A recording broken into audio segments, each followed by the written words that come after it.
parler Légion, la libre antenne de votre radio. Parlez sans tabou, sans se chausser. Percez et crevez l'abcès. C'est vous qui avez la parole. Pourquoi on n'interdit pas la circulation des armes sur le continent africain?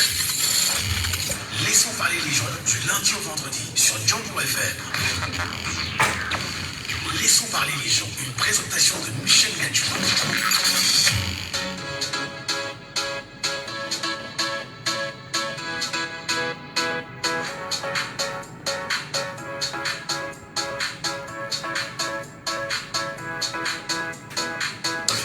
Régionalisation et sentiment d'appartenance des partis politiques au Cameroun qui donne le droit au Sud Cameroun d'empêcher l'entrée des partis politiques camerounais de s'y mouvoir. Le président du Social-démocratique Front, dans le cadre de sa tournée nationale engagée le 6 avril dernier, Joshua aussi a été stoppé net à l'entrée de Biwomboulou, département du Djaïlaba, dont le président Paul Biya est originaire. Des barricades posées sur la route barrant l'accès de tout véhicule. La caravane de l'homme a essuyé des vives altercations.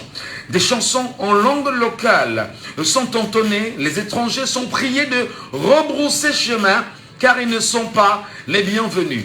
Cependant, silence radio de Paul Atangandji, ministre camerounais de l'administration territoriale, habitué de menaces. Promotion de la violence ou encore promotion de la violation des textes au Cameroun. Exclusion sociale ou haine des autres Camerounais.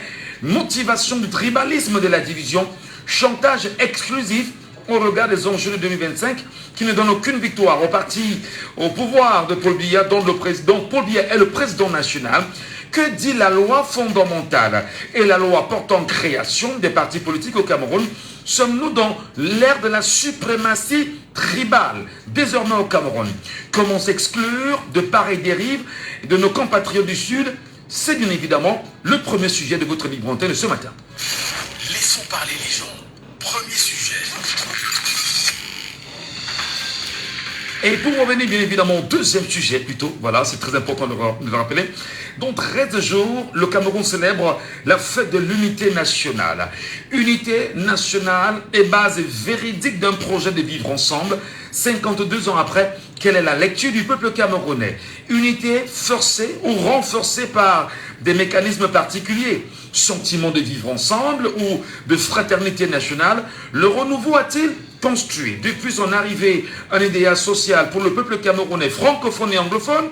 Que célébrera-t-on en faisant le bilan en l'état actuel du climat social toujours tendu entre le Cameroun occidental et le Cameroun oriental? Du référendum engagé par Amadou Ahidjo aux accords de Fumban, l'histoire d'une crédibilité des actions, des faits et l'avenir voulu en ce temps-là ne s'impose-t-elle toujours pas à date?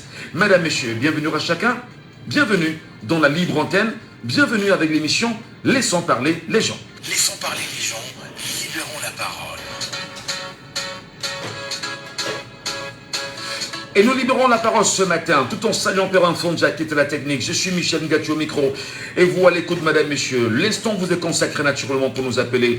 Juste le temps de donner les contacts téléphoniques qui vous permettront de nous avoir en direct. Vous avez le 6 74 39 79 04. 6 74 39 79 04. Ou le 6 59 92 48 83. 659 92 48 83 ou encore vous nous appelez via WhatsApp simplement. Le WhatsApp de l'émission c'est le 6 91 98 60 98 6 91 98 60 98 et nous avons déjà un auditeur, le tout premier en ligne ce matin. Bonjour. Bonjour Michel. Bienvenue au maillot jaune permanent. Raoul depuis Edea. Bienvenue ce matin, chers frères. Alors, qu'est-ce qui s'est passé hier dans le sud du Cameroun? Qu'est-ce qui peut justifier le comportement de nos compatriotes de Biwomboulou, le village de Paul Biya, interdisant naturellement au chairman du SDF, Joshua aussi de s'y mouvoir? Comment interprétez-vous le comportement de ses frères du Cameroun? Mais, Michel, nos frères, c'est pas juste qu'ils agissent comme ça. C'est une affaire qui date de longtemps et qui dure de longtemps. Mais sinon, jamais été interpellés. Vous voyez, chez eux, quand ça ne les arrange pas, ils brûlent. ils donnent la sous-préfecture, hein, il n'y a pas de problème. Si ils sortent même là, non, il n'y a pas de problème. Ils tapent même les étrangers, cassent leur boutique et emportent seulement les parler chez eux. Non, il n'y a pas de problème. C'est une histoire que le gouvernement a entretenue depuis. Mais c'est clair, même un aveugle, ça frappe à l'œil. C'est le pouvoir en place qui fait tout ce montage. Donc, qu'est-ce que le pouvoir en place?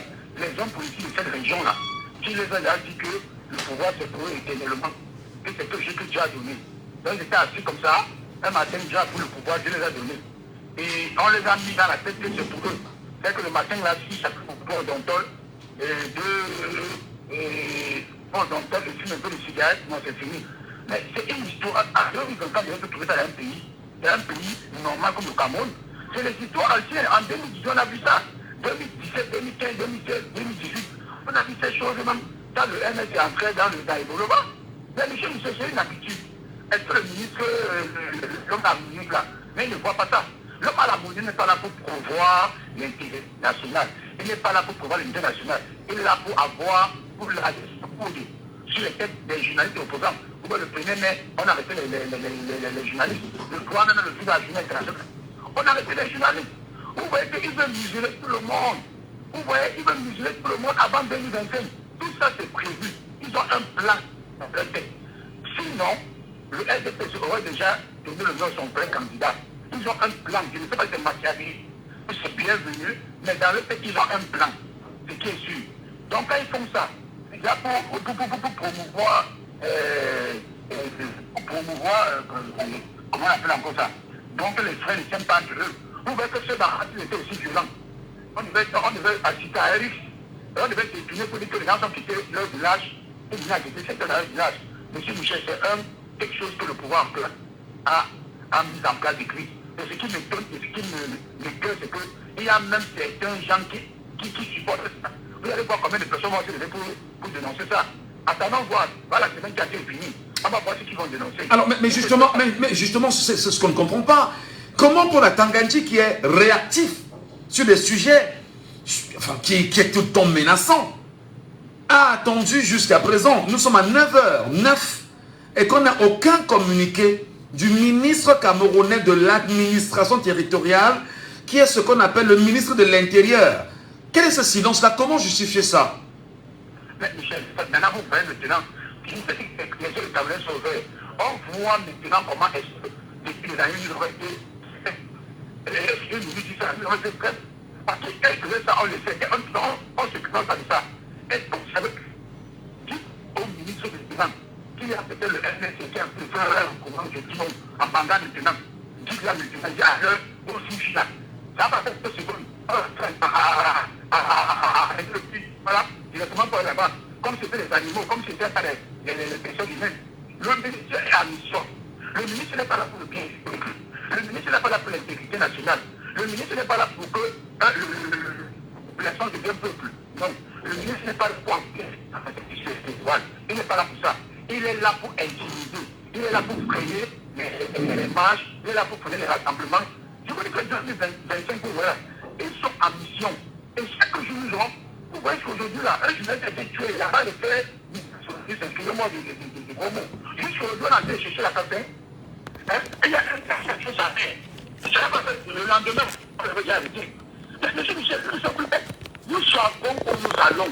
Si on ne se libère pas maintenant, même les journalistes sont en prison. Parce que les journalistes, c'est grave. On va les museler. On ne veut pas que 2025, c'est plus fort que c'est rouge. Parce qu'ils sont en train de préparer un plan. Il faut dire Machiavelli. Ils sont en train de préparer un grand coup. Attendons seulement, monsieur Michel, vraiment, nous devons plutôt promouvoir l'intégrité, le vivre ensemble à la fin du 20 mai. Vous voyez ce que ça donne? Et un parti quoi? C'est quel parti? Un parti qui, on dit que c'est un parti qui est plus anglophone.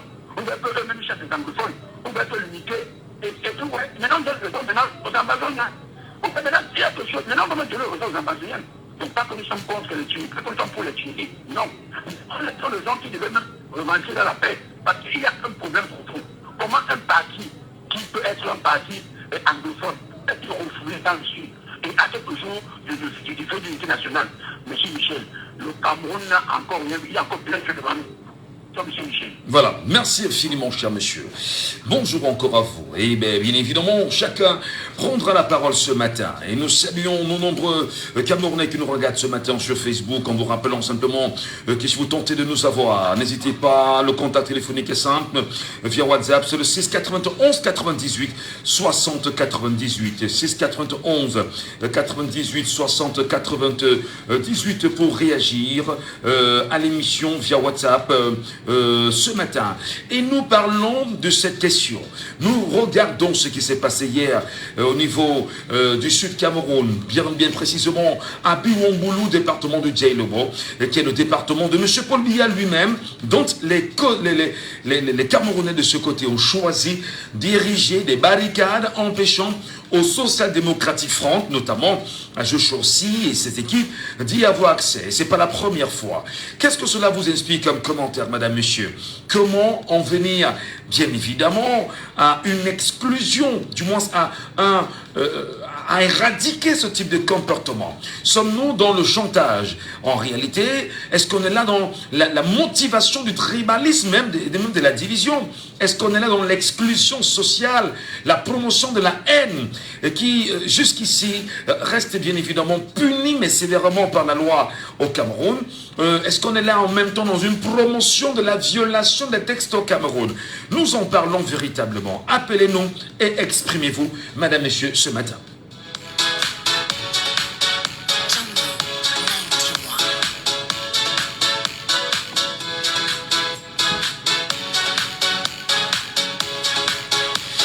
Bien sûr, nous rappelons que nous sommes avec vous au cœur de Laissons parler les gens, votre libre antenne, qui chaque jour entre 9h et 11h vous donne la parole.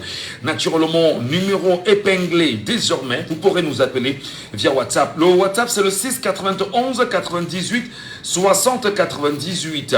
N'hésitez pas, régionalisation et sentiment d'appartenance des partis politiques au Cameroun qui donne le droit au Sud Cameroun d'empêcher l'entrée des partis politiques camerounais de ce côté-là. Le président du SDF, dans le cadre de sa tournée nationale, a été nettement stoppé. En tout cas, prenons d'abord l'auditeur qui est avec nous sur WhatsApp ce matin et qui veut bien réagir. Auditeur en ligne, allô, bonjour. Allô, bonjour. Bonjour, Michel. Soyez les bienvenus, cher monsieur. Nous vous appelons comment? Merlin, Michel. Merlin. Comment comprenez-vous ce qui se passe au Sud Cameroun, Merlin? Qui donne le droit et le pouvoir à ses compatriotes de se comporter de la sorte? C'est le gouvernement en place, c'est le logo de 82. Le logo de 82. Eux, ils se mettent en tête qu'ils ont leur pays à eux. Ils ont leur pays à eux là-bas, dont le Cameroun est divisé en deux. C'est eux qui parlent des sécessionnistes qui sont de l'autre côté. Il y a la sécession là-bas depuis. Dernièrement, on a cassé les boutiques là-bas, on a chassé un autre peuple là-bas de rentrer chez eux. Son par grand surprise, tout ce que M. Delatte a fait, il a allé les remercier. Et je l'ai vu devant eux en train de dire, s'il vous plaît, vivez pour la première fois. Et là, quand on dit que marche pacifique, on sort les goudins. On sort les goudins. Bon, et déjà, je remercie déjà parce que le sujet a changé. Pour une première fois, on ne parle pas de canton. Un jour, on parle au moins d'un centre qui a l'autre opposant. Donc, monsieur aussi existait. Donc, bon, c'est pour dire, bon, ce n'est pas pour sortir du sujet, mais ces gens-là, ils ont pris un pays de l'autre côté là-bas. Nous, surtout quand tu viens de notre côté, tu es d'une autre tribu que je ne vais pas prononcer, non, parce que je ne suis pas tribaliste. Non, on a regardé des images. On a regardé des images, on a vu des gens scander, chanter en langue et dire que nous ne voulons pas des étrangers ici. Qui finalement est étranger au Cameroun? Mais c'est des Camerounais, c'est des Camerounais. Je ne vais pas parler de tribus, mais la langue, c'est nos frères du Sud et nos frères Boulou, il faut le dire quand même. Qu'est-ce qui peut justifier une telle attitude? Michel, c'est toi et moi qui vois que ils n'ont pas eu langue pour eux. Ils ne se sentent pas camerounais. Ils se sentent d'un autre pays, qu'ils sont propriétaires. Parce qu'ils ont un monsieur qui a passé toute sa vie dans le gouvernement. Lui, il les a fait comprendre que tant que lui, il est là, ils boivent le matin, ils se lèvent, ils s'en foutent. Ils savent que le pays, c'est pour eux. Vous voyez, c'est tellement est tellement misérable. Donc ça fait pleurer le Cameroun. Ça fait pleurer. Comprends les gens des trucs comme ça au 21e siècle. Vraiment. On est à nos moments Android, tu vois. Ils sont conscients qu'on est en train de filmer. Le pire que le gouvernement laisse passer. Le gouvernement laisse passer. La dernière fois, on a versé les jurys, on a fait les barricades. Parce que l'OMS n'est pas dévoilé le SDF. Et là, ceux qui vont sortir et dire que l'opposition ne fait rien. L'opposition n'est pas dans tous les arrondissements et les antennes de communes. Mais c'est pas non plus. Ils veulent qu'on fasse comment pour qu'ils savent que nous aussi on veut le développement du Cameroun. Alors lorsqu'on a des compatriotes camerounais qui se comportent de la sorte, lorsqu'on a des frères qui choisissent de faire des blocus et d'interdire aux autres compatriotes de se mouvoir dans l'espace géographique qui peut sembler être le leur, parce qu'aujourd'hui on parle du Cameroun et qui est une nation avec toutes ses composantes, est-ce qu'il n'y a pas lieu pour le chef de l'État lui-même, président de la République, de se lever et de dire stop, parce que j'ai quand même sur moi une mission qui m'a été assignée, c'est d'unir le peuple camerounais? Non, il n'a pas une mission d'unir le peuple camerounais. Il a une mission de garder les intérêts de la France au Cameroun. Il est le gouverneur de la France. Parce qu'on ne peut pas avoir une partie du Cameroun qui est en guerre, et lui il accorde faire la fête de l'unité. Et il passe à soi en acceptant qu'on fait ça, la fête de l'unité, alors qu'on n'est pas unis. Il accepte et on dit que lui, il est là pour l'unité. Il n'a jamais été là pour l'unité du Cameroun. Il n'a jamais été là pour l'unité du Cameroun. Il est là pour l'intérêt de la France. Que lui, il dit qu'il est l'élève de la France et qu'il dit qu'il va rendre compte à la France. Très bien. C'est ça. Regardez les concrétés que l'on fait. On sent déjà qu'on veut être indépendant. On fait les bananes plantées, on mange. Tu vois, le français là arrive avec le cacao, qu'on dit que c'est 5 000. Le cacao, en Côte d'Ivoire, il ne peut pas aller là-bas acheter assis. On veut lancer les gens pour planter le cacao. Dans 3 ans, ils vont rentrer encore acheter à 20 francs. Et tu vas acheter une plante de chocolat blanc à 2500. Et nous-mêmes, il faut que nous on prenne conscience. Et on a encore un peuple pareil qui refuse que l'œuf, on se voit, on s'entend même au moins pour chasser celui qui nous rend zéro. On a le frère, on a notre frère qu'on a mis au pouvoir pour nous maquiller. Le ministre est là qui regarde, les camps qui sont, les sous-préfets viennent chasser les camps de parti. Il n'est pas inscrit les gens. Que les camps a déposé les baffles pour faire inscrire les gens. On les dérange. Non, le maire, les maires, pas les sous-préfets, les maires. C'est le maire de Yaoundé 7 qui l'a fait. Vraiment, merci beaucoup, chef frère.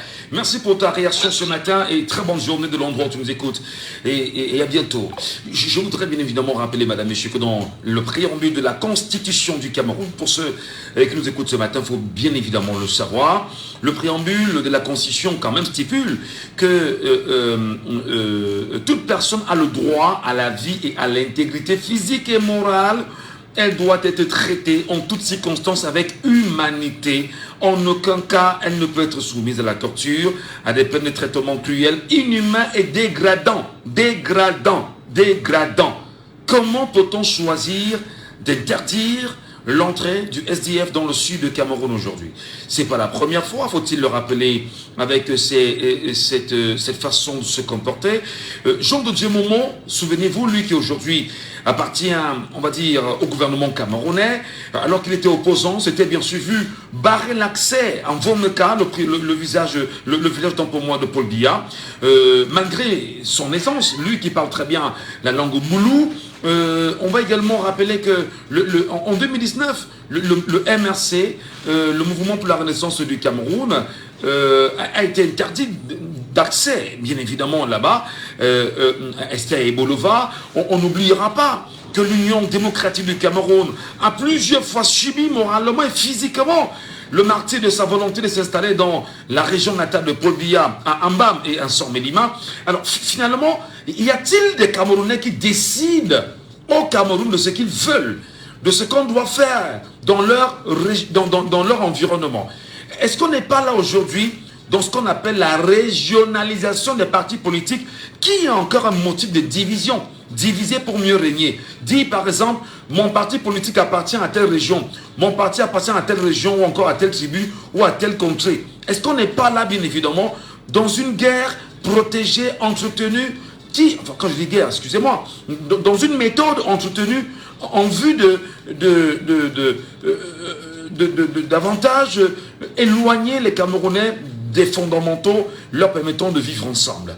Alors, madame, messieurs, nous vous écoutons ce matin, c'est très important que vous preniez la parole et qu'on sache exactement quelles sont vos analyses sur la question. On a bien évidemment un auditeur avec nous sur WhatsApp ce matin. Allô, bonjour. Allô? Bonjour. Bonjour. Soyez les bienvenus, cher monsieur. C'est Durel. La voix ne trompe pas. Ouais, bonjour. Oui. Quelle est bien évidemment votre lecture de cette situation, Durel? Bon, j'ai envie de dire tantôt que le régime de diviser pour mieux régner. Allô? Nous vous écoutons, cher Durel. Ça a été érigé en mode de gouvernance. Ça a été instauré en mode de gouvernance, le tribalisme d'État. Voyez-vous, dans des postes stratégiques, parce qu'il faut avoir une relecture de ce qui se passe au Cameroun, dans les postes stratégiques, M. Biya a mis dans la tête de ses frères que c'est leur affaire. Et donc ça appartient essentiellement à un peuple particulier. Donc ça ne nous étonne pas quand peut-être certains élites haut placés, haut commis de l'État, font croire à leur population que, comme leurs frères aux affaires, aucune autre personne ne peut peut-être avoir mandat ou alors de venir là-bas peut-être pour faire la promotion de son parti. Parce que lui-même étant le chantre du tribalisme, parce qu'il faudrait qu'on le dise, le premier tribalisme, le premier sécessionnisme, il faut dire. Non, parce qu'il faut le dire. Est-ce qu'on devrait vous laisser le dire, Durel? Oui, on vous laisse. Oui, je suis d'accord. Nous sommes d'accord, Durel. Pour comprendre qu'au Cameroun, je ne suis pas censé. Je suis censé être partout au Cameroun. Durel, lorsqu'on parle quand même de la souveraineté de l'État du Cameroun, il faut quand même rappeler que le Cameroun est un peuple souverain, le chef de l'État a une mission qui est naturellement portée... C'est ce qui est dit, c'est ce qui est dit. Oui. Il est l'élu de la nation tout entière et il incarne l'unité nationale. Quand même, dit qu'il est sécessionniste, c'est assez osé quand même. Vous ne croyez pas vous-même en ce que vous dites. Parce qu'on envoie... Qu'est-ce que ça fait? Quelle image ça renvoie quand on comprend les rentrées chez vous? Donc, chez moi, au Cameroun, c'est censé être mon village uniquement. Je suis centré chez moi n'importe où je me trouve au Cameroun. Et ce sont les applaudissements de ces gens-là qui disent tantôt on fait la promotion de vivre ensemble. Quel vivre ensemble? Où le Cameroun ne se sent pas chez lui n'importe où. Quel vivre ensemble? Et quelques temps bientôt, on va célébrer la fête de l'unité nationale. De quelle unité parle-t-on? Quand peut-être les frères du SDF ne peuvent pas venir jusqu'ici faire la promotion de leur parti. Et tout ça sur les applaudissements. On attendait maintenant le ministre de l'Intérieur pour servir, pour frapper en disant que non, voilà les muscles de l'État et tout. Ils sont subitement absents parce que ça les arrange. Et on le dit souvent qu'ils ne disent rien comme ça. Ça veut dire que ça les arrange. Alors, alors qu'est-ce qu'on peut faire? Qu'est-ce qu'on peut faire véritablement pour que ce type d'agissement s'arrête et je dis de façon immédiate? On s'attendait au moins peut-être qu'il fasse un semblant pour condamner de paraître, parce que c'est à répétition. On s'attendait qu'il y ait une sortie gouvernementale pour condamner ce genre d'attitude. Parce que ça n'honore pas les marques du Cameroun. Quand on est ici en Europe, quand on voit notre frère, on sait que c'est notre frère. Mais comment comprendre que des gens qui vivent les mêmes situations, les mêmes problèmes, disent à leur frère que rentrez chez vous? Parce que cette attitude se renvoie à rentrer chez vous. Le chemin est où au Cameroun? Donc le chez moi est censé être juste mon lieu d'habitation. Je suis censé être chez moi n'importe où. Et tout ça, ça montre qu'il est le premier champ du tribalisme. Après, ce seront eux les premiers qui vont dire l'opposition c'est les tribalistes, alors que c'est eux qui instrumentalisent en mode de gouvernance. Mais ça ne passera pas. Je termine en disant inscription massive sur les listes électorales. Vote le moment opportun, surveillance du vote, défense du vote, on va balayer ce tribalisme d'État qu'ils ont institutionnalisé. Très bien, merci. Merci beaucoup Durel pour votre réaction ce matin au Standard. Passez une très bonne journée de l'endroit où vous êtes. Je travaille. Ça nous permettra naturellement de bien faire les choses. Poursuivons naturellement le débat ce matin avec vous, en réagissant spontanément au 614 39 79 04, qui donne le pouvoir aux Camerounais originaires du sud de Cameroun d'interdire l'accès dans cette partie du Cameroun aux autres partis politiques de ce pays. Est-ce qu'on n'est pas là, bien évidemment, dans une promotion réelle de la violation de la loi connue? Comment comprendre en même temps, au moment où nous parlons, le silence de Cap, oui, de Paul Atangandji, qui jusqu'ici n'a pas encore dit mot sur la situation? Ne devrait-on pas le réveiller, probablement, de son sommeil, en lui rappelant que voilà un fait sur lequel nous attendons sa réaction, et nous attendons justement de voir ce qu'il dira, bien évidemment, au peuple camerounais? Ne peut-on pas également rappeler que la constitution camerounaise est claire sur cette question? Auditeur en ligne, allô, bonjour. Oui, bonjour Michel. Bienvenue, cher Félix, ce matin. Vous allez bien, je l'espère? Non, très bien. Allez, bien évidemment, le sujet est assez sensible quand même ce matin, mais qui donne le pouvoir à ses compatriotes du Sud Cameroun de se comporter comme tel. Pourquoi cette exclusion sociale et même de la promotion de la haine vis-à-vis des autres partis politiques camerounais et des Camerounais? Non, mais c'est l'ordre de 82. Vous pensez que ces gens-là ne voient pas? Hein? Ils voient ce qui se passe. C'est l'ordre de 82. Ce sont ces oligarques qui manipulent les populations de ce côté pour s'élever contre les autres partis politiques, disant que non, ça c'est la région natale du président de la République et qu'aucun parti ne peut émerger de ce côté. Mais en quoi est-ce que la région du président de la République devra empêcher les autres Camerounais de venir faire battre campagne là-bas chez lui? C'est écrit où? Le problème c'est qu'ils ne veulent pas la face visible, la réalité de la province natale de M. Bia. Ils savent que s'il y a un système politique du MSC de ce côté, les populations sortiront massivement. Et c'est ce qu'ils ne veulent pas. Les gens souffrent de ce côté. C'est-à-dire que ce côté est la région la plus pauvre en infrastructure routière au Cameroun. C'est la région la plus pauvre. C'est-à-dire que vous avez même vu de ce côté comment une dame est sortie, je crois il y a des places là, pour se plaindre, une dame qui est chef de village de ce côté, pour se plaindre de l'état des routes de ce côté. Et ils ne veulent pas, parce que mon frère, quand vous mentez, si un parti politique comme le MRD organise un politique de ce côté, les populations sont massivement, on vous dira qu'en réalité, Paul Ghana n'a jamais gagné d'élection dans ce pays. Voilà la face cible de la région du Sud. Et c'est ce qu'ils ne veulent pas. Ils ne veulent pas voir ça. Ils disent que jamais, ils ne feront pas, ils ne feront ça de leurs yeux. Parce que c'est terrible. C'est ça qui les fait peur. Vous pensez que c'est quoi? Il n'y a rien qui les fait peur en dehors de cela. Mais on a bien envie de comprendre quand même, chef frère. On a envie de comprendre le fond de cette situation. Comment peut-on laisser promouvoir cela, parce qu'on sait quand même que c'est une violation flagrante quand même, on va dire ici, des textes en matière de liberté, de mouvement des partis politiques au Cameroun. Pourquoi ne pas sanctionner immédiatement? Non, vous savez, nous sommes en dictature. Et en dictature, la loi n'est que faite pour les autres. Donc, la loi ne les concerne pas. Vous savez, donc on est dans un pays qui est dit démocratique. Il y a une loi pour certains et il y a une loi pour d'autres. Ou du moins, il y a l'application de la loi pour certains et l'application de la loi pour d'autres. C'est ça. Oui. Pour la même loi. Évidemment. Vous voyez que le RDP qui fait les manifestations, parfois ils vont même barricader les routes. D'ailleurs, vous avez vu cette organisation de pyromanes incendier une sous-préfecture. Mais mon frère, imaginez que c'était incendier une sous-préfecture. Ils sont en liberté. Je dis que ces pyromanes sont en liberté. La loi c'est pour les autres. Mais vous pensez que nous sommes en c'est une démonstration de la dictature.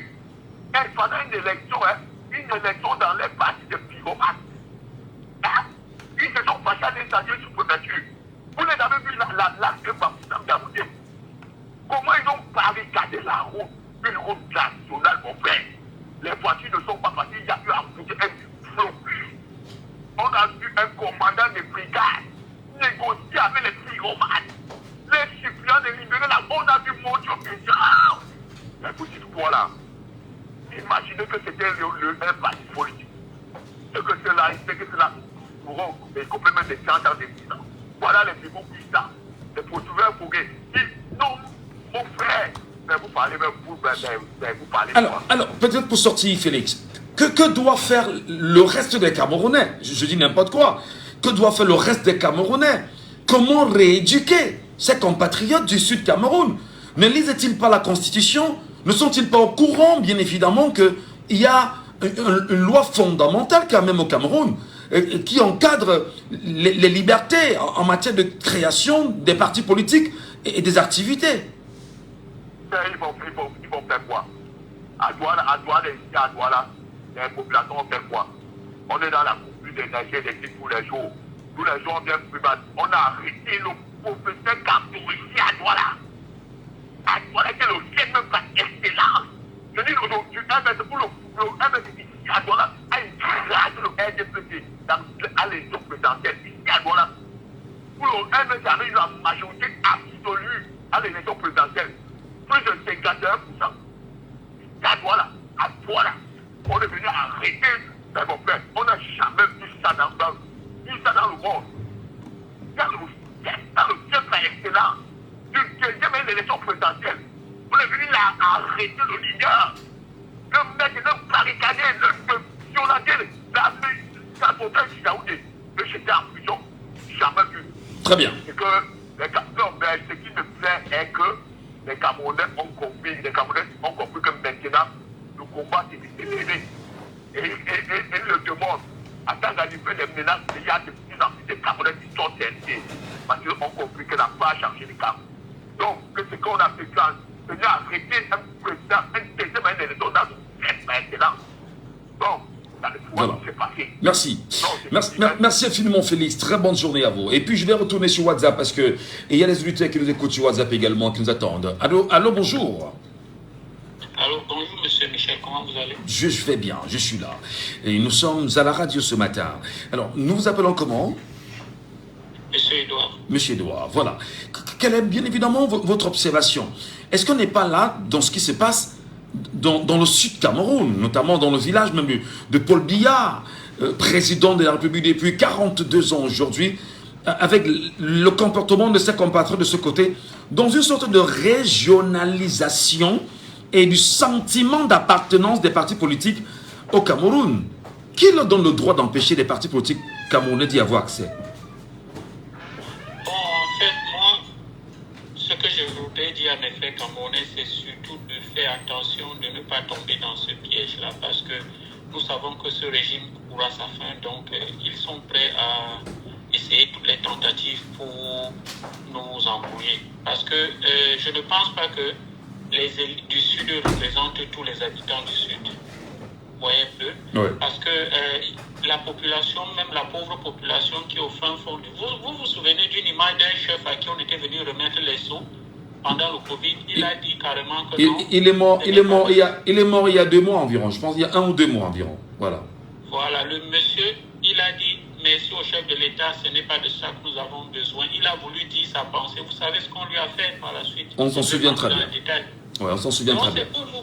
Oui, c'est pour vous dire que soyons indulgents envers nos pauvres frères du Sud, parce qu'eux aussi sont embrigadés dans ce système diabolique. Moi, c'est comme ça que je vais l'appeler, parce que c'est une poignée d'élites dans cette zone-là qui agissent, et ils n'agissent pas au nom des pauvres populations. Je voudrais que nous ne tombons pas dans ce piège, parce qu'ils veulent créer une situation où, si nous ne sommes pas vigilants, regardez ce qui s'est passé dans la diaspora de 2018. Ils nous ont cogné les têtes ici, M. Michel. Donc, ce qui les fait peur, c'est que cette fois-ci, la diaspora n'est pas en train de bagarrer avec elle-même. Ceux que nous avons l'habitude d'appeler ici les sardinats, eux, ils ont compris que c'est peine perdue, c'est pas la peine. Donc, c'est pour ça que vous avez vu, même au niveau de l'inscription sur les listes, pourquoi en 2018, ils n'ont pas imposé les mêmes règles qu'ils ont imposées cette fois-ci?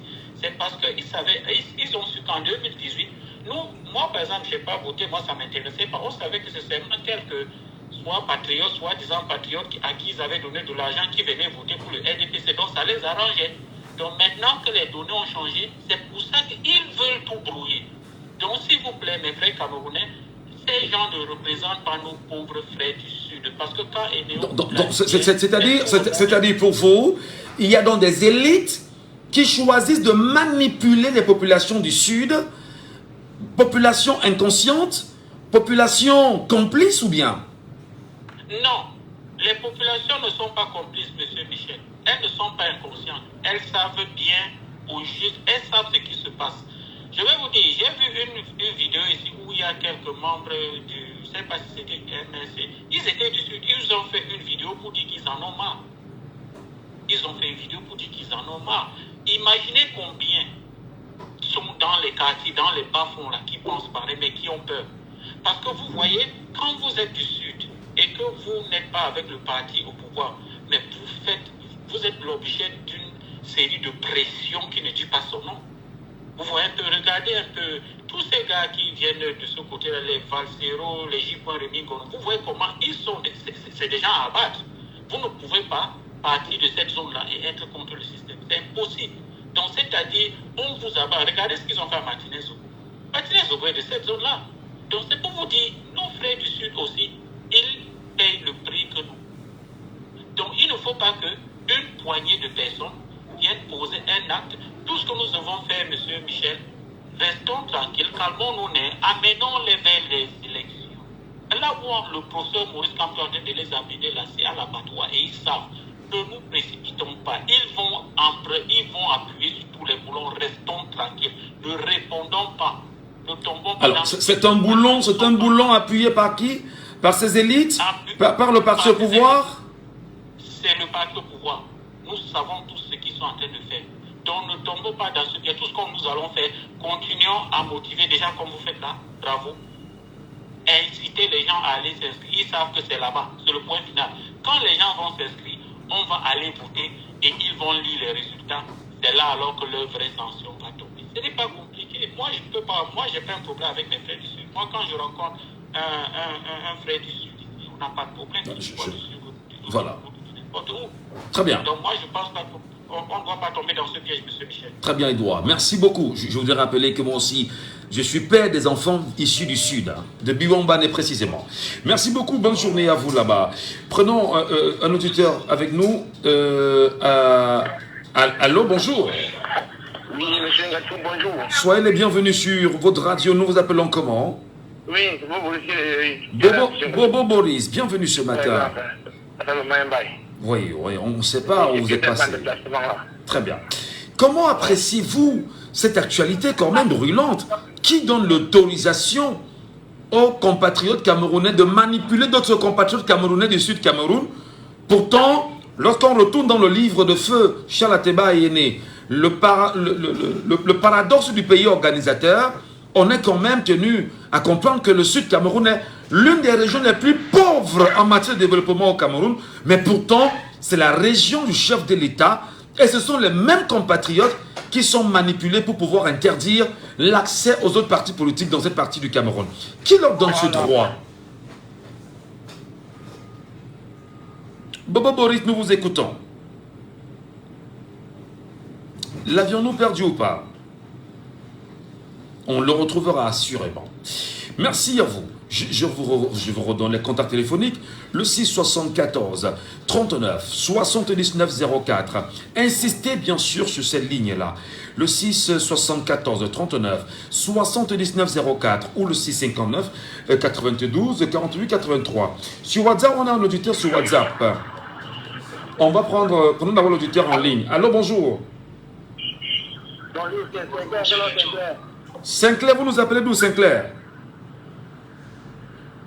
Allô, Sinclair? Oui, je vous écoute. Comme il y a assez de bruit, laissez-moi m'étendre un peu. Allez-y, Sinclair. Ok, bonjour à tous. Bonjour à Michel Ngatou. Vous savez, quand ces gens-là agissent comme ça, et qu'on ne fait rien, là c'est de l'injustice.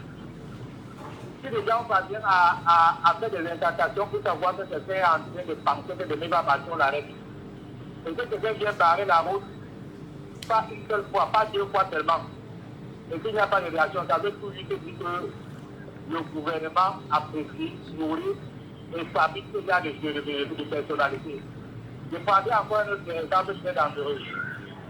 Vous savez, la femme est ce genre de personne parce que il suffit de demain, on les disait que bon, ok, comme il est arrivé au pouvoir, il pendait on est dans les maquettes et on va voir si ça se rendra. Donc, ce genre de juge doit avoir un nom, un nom. Parce que ces gens-là, ici le font, le jour où ils vont prendre les armes sur les maquettes pour découper un étranger selon eux. Oui, mais justement, on est allô, Sinclair, ce que vous dites est tellement pertinent. Est-ce qu'on n'est pas là dans une sorte de préparation psychologique de ces compatriotes à ce qui s'est probablement passé, souvenez-vous, au Rwanda, au Cameroun, avec de tels agissements? Oui, parce que quand nous analysons, quand nous observons, nous nous rendons compte que tout cela a été seulement peut-être chez les politiciens. On pouvait comprendre. Et nous le voyons même chez les commerçants. C'est grave. Si tu dis que peut-être tu passes là-bas et on te dit que là, c'est chez vous. Là, ce n'est pas normal. Donc, je me dis que voilà les choses dont la France aime. Après, on va faire des petits montages. On vous donne les armes, on vous donne les couteaux, les matières, vous partez sur vos frères. Donc, le gouvernement devrait, à l'heure où nous parlons, rendre justice.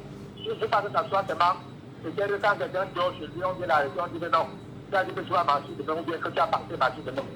C'est cette injustice-là qui fait à que ces gens-là, ils savent que non, même si nous faisons n'importe quoi, rien ne peut nous arriver. Ouais.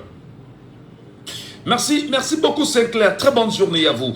Merci pour votre réaction. 614 39 79 04 691 98 60 98 par WhatsApp. C'est très important de vous écouter. Je vais peut-être consulter, avec votre respect, un document qui avait fuité en 2020 sur les réseaux sociaux, un document qui parlait de la conservation du pouvoir par le système via RDPC. Souvenez-vous, ce document avait de son temps été nié par le secrétaire national à la communication du Rassemblement démocratique du peuple camerounais, le professeur Jacques Famendongo, comme étant un document fake. On s'en souvient très bien. Et le RDPC, c'était d'ailleurs, avait refusé ouvertement ne pas reconnaître ce document-là. Donc, mais c'est pas parce que ce document avait été déclaré fake qu'on n'a pas le droit de continuer à le lire. Et dans ce document, il y a des articles qui sont quand même insoutenables, mais qui démontrent à suffisance que ce qu'on est en train de vivre sur le terrain est inscrit dans ce document. C'est-à-dire que tout est inscrit dans ce document. Est-ce qu'on n'est pas là, bien évidemment, sous des actions du renouveau camerounais, qui sont de nature à diviser davantage le peuple camerounais? Prenons l'auditeur en ligne. Allô, bonjour. Allô? Allô? Il n'est pas avec nous. Il n'est pas avec nous. Appelez-nous bien évidemment sur WhatsApp. Hein. N'hésitez pas. Au 6 91 98 60 98. Et nous avons bien sûr un auditeur sur WhatsApp ce matin. Bonjour. Oui, bonjour, monsieur Gacho. Oui, bonjour. C'est Elepako. Oui, bien sûr, bien sûr. Bienvenue, cher frère. Bonjour. Bienvenue à vous, Elepako. Je voudrais avant, bien évidemment, que vous nous preniez la parole, le dire, lorsqu'on dit dans la loi du 19 décembre 1990 portant création des partis politiques, que les partis politiques sont des associations qui concourent à l'expression du suffrage. Les partis politiques se créent et exercent librement leurs activités dans le cadre de la Constitution et de la présente loi, qui donne le pouvoir à ces Camerounais du Sud Cameroun de faire ce qu'ils sont en train de faire et ce qu'ils ont fait au SDF hier encore. Et les PACO. Oui, monsieur Gacho, vous savez, c'est un phénomène récurrent et vous le savez, depuis 1992, nous vivons ces situations régulièrement. Mais notez que de toutes les populations du Cameroun, ce phénomène n'est visible que dans la région du président, dans le sud, le centre, bon, c'est rarement à l'est.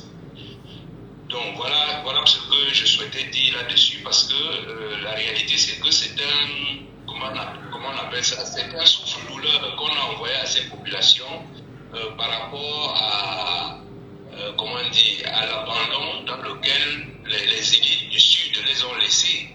Donc on les a laissés là dans la misère et on leur fait croire que c'est eux qui dirigent le Cameroun.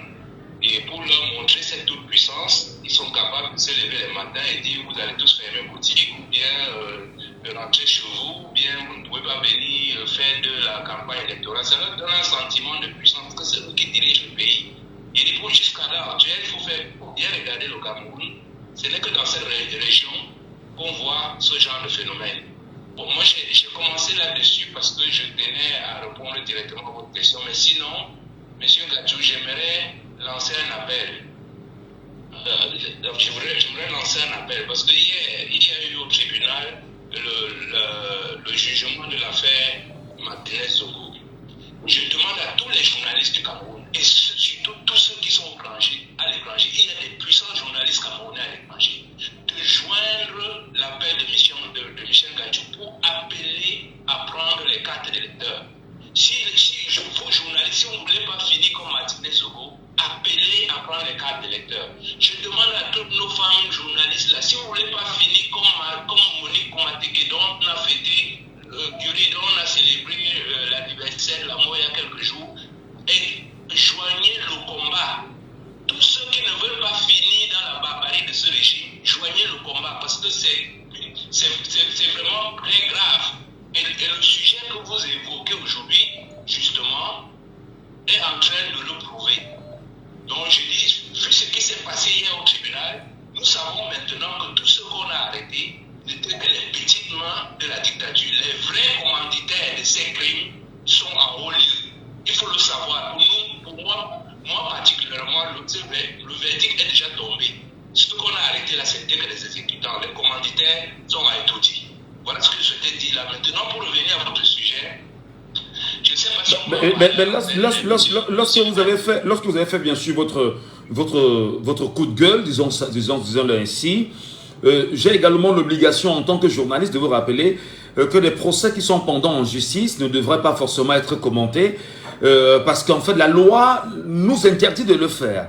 Sinon, ce sujet de Martinez-Zogo, puisque le procès déjà il est en justice, on ne peut pas en parler aujourd'hui.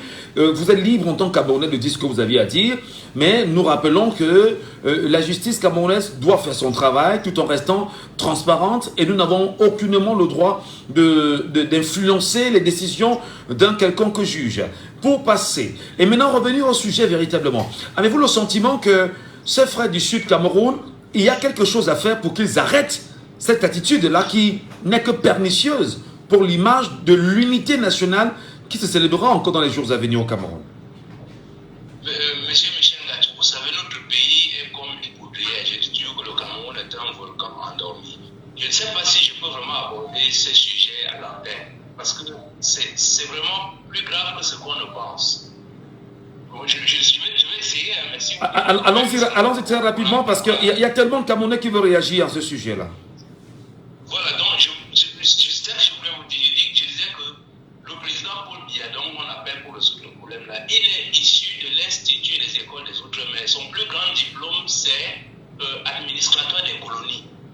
Donc la façon dont il gère notre pays, il gère le pays comme une colonie avec la même stratégie, diviser pour mieux régner.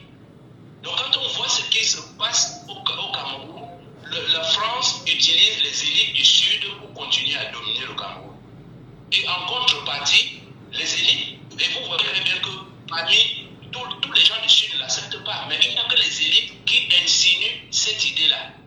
Et pour les calmer, on peut en parler à l'antenne, pour les calmer, la France leur dit, écoutez, vous pouvez faire ce que vous voulez aux Camerounais, à la limite, si vous arrachez le pouvoir, vous pourrez créer votre État. C'est pour ça que vous voyez actuellement, quelqu'un a dit là tout à l'heure qu'ils étaient dans un projet sécessionniste. Ce n'est pas faux. Ces gens se sont dit, en cas de perte de pouvoir, nous allons faire sécession. Donc c'est pour ça que l'idée des camps, le mot camp a été lancé pour regrouper le littoral du Sud avec Kribi et tout ça. Non. Avec l'Est. Oui, d'accord. C'est-à-dire... Je voudrais justement dire que si on s'en tient à cette communication que nous avons très bien connue, et ces manipulations des termes et quand Betty, c'est bien connu de tout le monde, hein, qu'on veut rassembler le centre, le sud et l'est dans cette logique-là et dit que toutes ces populations sont soit Ekan, soit Beti, soit... voilà. Mais non, pour ne pas rentrer sur ce secteur qui est assez sensible, parce qu'on pourra nous taxer de tribalistes, de promotion du tribalisme, encore que tout le monde ne comprend pas ce que vous comprenez comme tout le monde devrait comprendre. Quelle est la solution à ça, qui soit immédiate? Paul Atangandi peut-il être une solution, selon vous? Pour la Tangandi et le travail, il est le bras séculier de son homonyme, Paul Biya. Donc il ne peut pas faire ce que... Il ne peut pas aller à l'encontre du chef. Donc c'est pour ça que je vous disais l'autre jour qu'au lieu de s'occuper de ces vrais problèmes-là, il vient, depuis que ces jeunes frères posent ces actes dans le sud, ils n'ont jamais été condamnés. Et il y a même des grandes voix, il veut dire, il y avait des grands messieurs à Yaoundé qui faisaient les mêmes déclarations, mais ils n'ont jamais été condamnés. Aujourd'hui, on est en train de guillonner, comme on appelle le frère Elie Bilobert, il se met dans les mêmes postures. Mais si on n'appliquait que les lois qu'ils ont votées dernièrement, mais Elie Bilobert serait derrière les barreaux. Parce que ces gens tiennent des propos qui sont complètement inacceptables. Très bien. Mais, je le dis encore une fois de plus, ce que l'élite du Sud dit à ces jeunes-là, pour les galvaniser, ils leur disent, si nous perdons le pouvoir, nous allons créer notre État. Et c'est pour ça qu'ils ont déclenché la guerre au Nozo. Parce qu'ils veulent montrer que demain, s'ils créent ces sessions, ils vont dire, nous ne sommes pas les premiers. Les anglophones qui ont commencé, c'est pour ça que nous enclenchons nous en prenons le pas. Et d'ailleurs, pour vous confirmer ce que je vous dis, monsieur Gadjou, si vous regardez tous les investissements qu'il y a eu ces derniers temps, au lieu de développer le port en zone anglophone, on est parti plutôt développer Kribi. Ouais. Toutes les grandes réalisations qui ont été faites ces derniers temps, les barrages et tout, c'est dans le sud. Et vous verrez très bien qu'on est en train de construire à Ebolova une agence de la BA, de la Banque centrale. Donc, c'est toutes les structures d'un État sont en place. Et il y a des centres de formation gérés par les Français qui sont en train de former des soldats dans la forêt de l'Est, à l'IFOM. Donc, tout ça, je vous dis, il y a quelque chose qui plane là, parce que, comme d'habitude, la France ne veut pas lâcher le morceau. Mais nous, c'est notre devoir, nous les Camerounais. C'est pour ça que je disais que je crois que c'est un peu sensible, mais c'est notre devoir, nous les Camerounais, par une forte participation aux élections, de casser cette dynamique et de reprendre notre pays à main et faire vraiment un pays uni. Merci beaucoup. Parce que là où on est en train d'aller, là, ces gens ne pensent qu'à une chose, nous diviser pour nous empêcher de prendre, Merci. de nous occuper de nous. Merci beaucoup, monsieur Elie Paco. Merci vraiment pour cette lecture-là qui me parle. Merci beaucoup. Très bonne journée à vous, monsieur Elie Paco. Et avant qu'on progresse,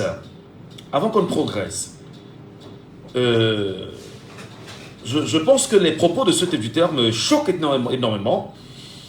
Dans le moi, dans le me, permettez que l'on parle un tout petit peu comme ça.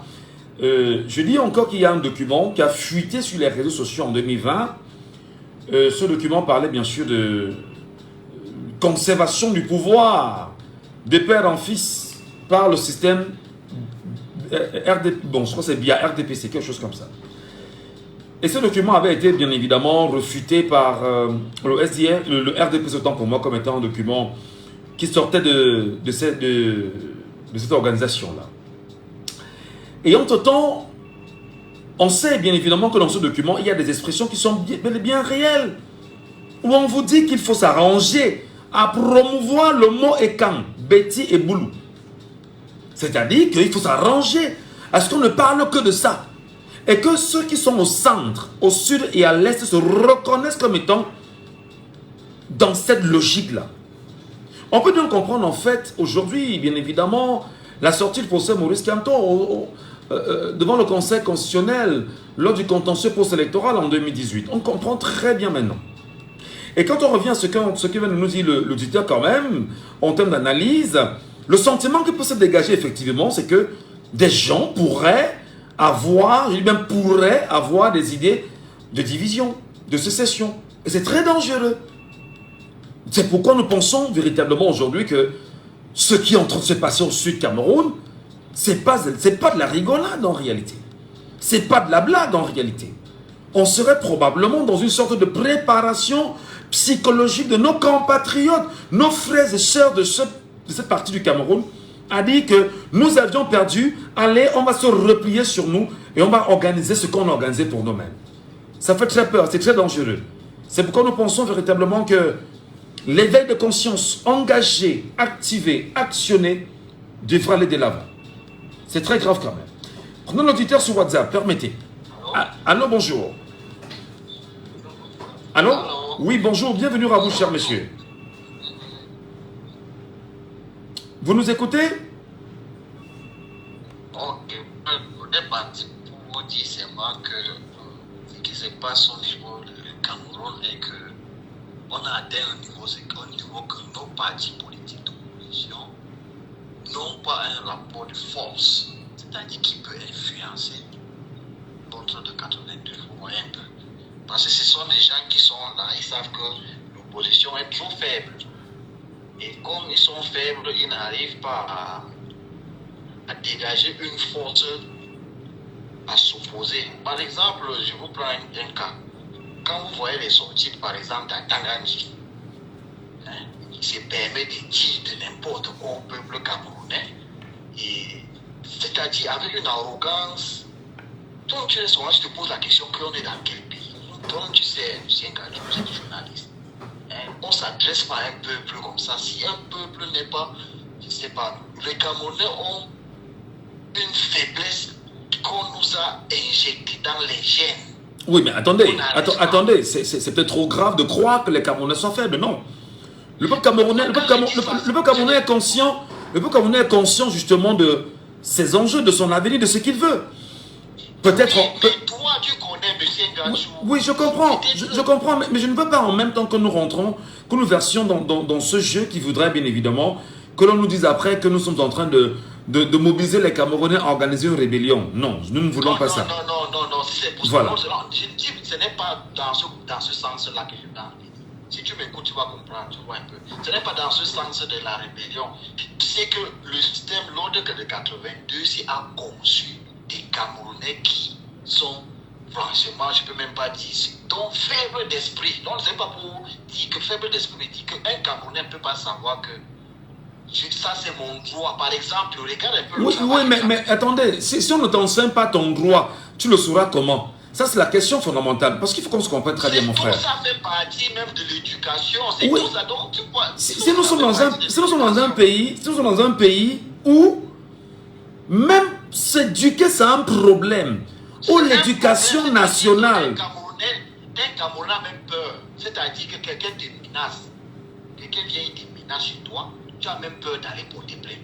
Donc, quelqu'un vient, il te menace chez toi comme tu es là. Dans ton studio, il vient, il te menace. Même le simple fait d'aller porter plainte, le fait seulement d'aller porter plainte, c'est ça. Je ne dis pas, l'autre Camerounais a peur. Peut-être 70%. Regardez par exemple un grand pays comme le Cameroun. Mais un grand pays, mais on vit sur 2 villes. Et la 3e ville, c'est la ville de l'Ouest. Est-ce que c'est normal? Vous croyez qu'on peut sortir comment? On va s'en sortir comment? Si toi là ne vis pas, Yaoundé ne respire pas. L'Ouest ne respire pas. Les autres villes sont comme les périphéries, comme des villes, comme les villages à peu près. Vous regardez le Grand Nord, qui a combien de provinces, qui a combien d'arrondissements. On a dégagé. Tu vois, quand tu marches, je vois souvent des vidéos, tu marches un peu partout dans les quartiers. Tu trouves des Camerounais qui sont là, de notre bas âge jusqu'à aujourd'hui. On nous a tellement éduqués à faire en sorte que tout le monde s'éloigne du nécessaire. Donc, ce qui est de droit, l'autre Camerounais ne sait pas que non, ça. Par exemple, regarde... C'est pourquoi nous leur disons tout le temps, frère, lisez. Lisez et lisez. Tout à fait. Parce que si vous ne lisez pas, par exemple, les Camerounais ne connaissent même pas que la Constitution... Moi, je vous parle des choses que je connais. Hein. Depuis un moment que je parle de Constitution au Cameroun, on dit, mais c'est quoi? Il s'agit de quoi? Voilà. Ils ne savent même pas qu'il y a une Constitution. Je prends encore la peine de dire aux Camerounais, il y a ce qu'on appelle un code électoral. On me dit que c'est quoi? Il dit, mais lisez. C'est gratuit. Lisez. On prend même la peine, je prends encore la peine. J'ai dit aux Camerounais depuis hier que il ne vous reste que 85 jours pour vous faire inscrire sur les listes électorales. On me dit que, mais par rapport à quoi? Que, mais on peut le faire en 2025, non? Parce qu'ils ne prennent pas le temps de lire. Est-ce qu'on n'est pas bien sûr dans une organisation qui est telle qu'on a tout fait pour maintenir le Camerounais dans une situation d'abruti, afin de mieux le contrôler? On nous a tellement mal éduqués, donc ça veut dire que de l'éducation, donc tout ça englobe tous ces effets-là.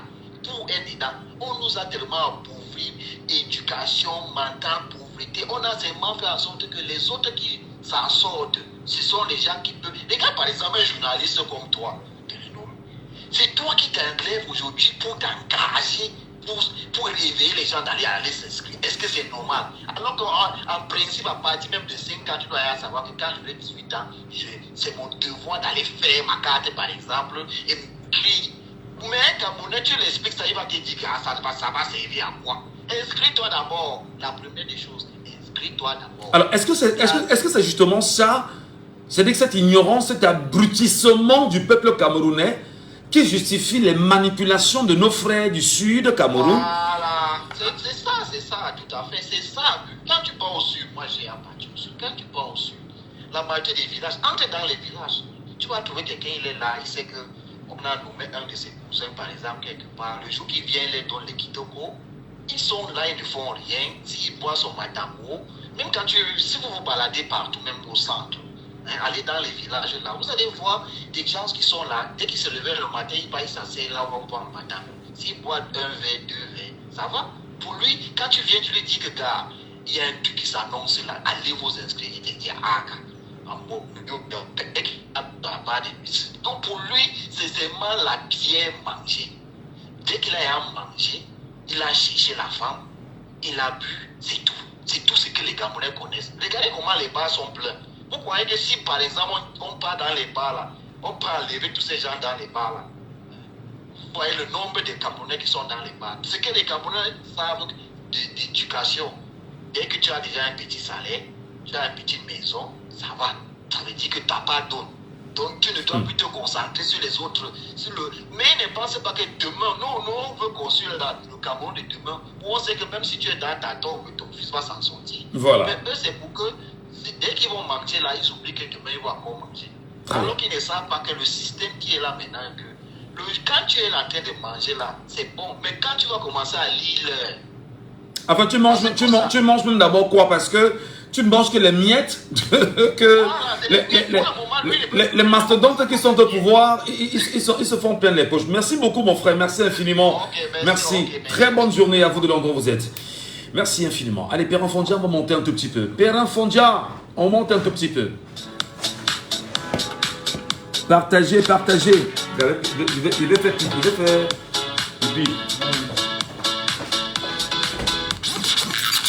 On ne peut pas en parler avec énergie sur Djambou FM.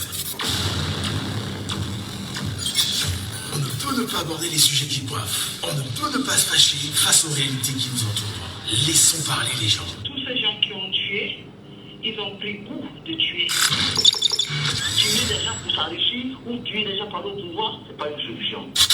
Laissons parler les gens. La libre antenne de votre radio. Parlez sans tabou, sans se chausser. Percez et crevez l'abcès. C'est vous qui avez la parole. Pourquoi on n'interdit pas la circulation des armes sur le continent africain? Laissons parler les gens du lundi au vendredi sur Djambou FM. Laissons parler les gens. Une présentation de Michel Gadjou. On ne peut en parler avec énergie sur Djambou FM.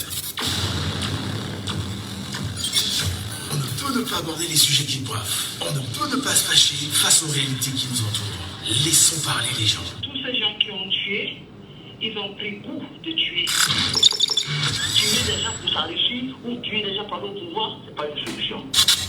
Laissons parler les gens. La libre antenne de votre radio. Parlez sans tabou, sans se chausser. Laissons parler les gens. Libérons la parole.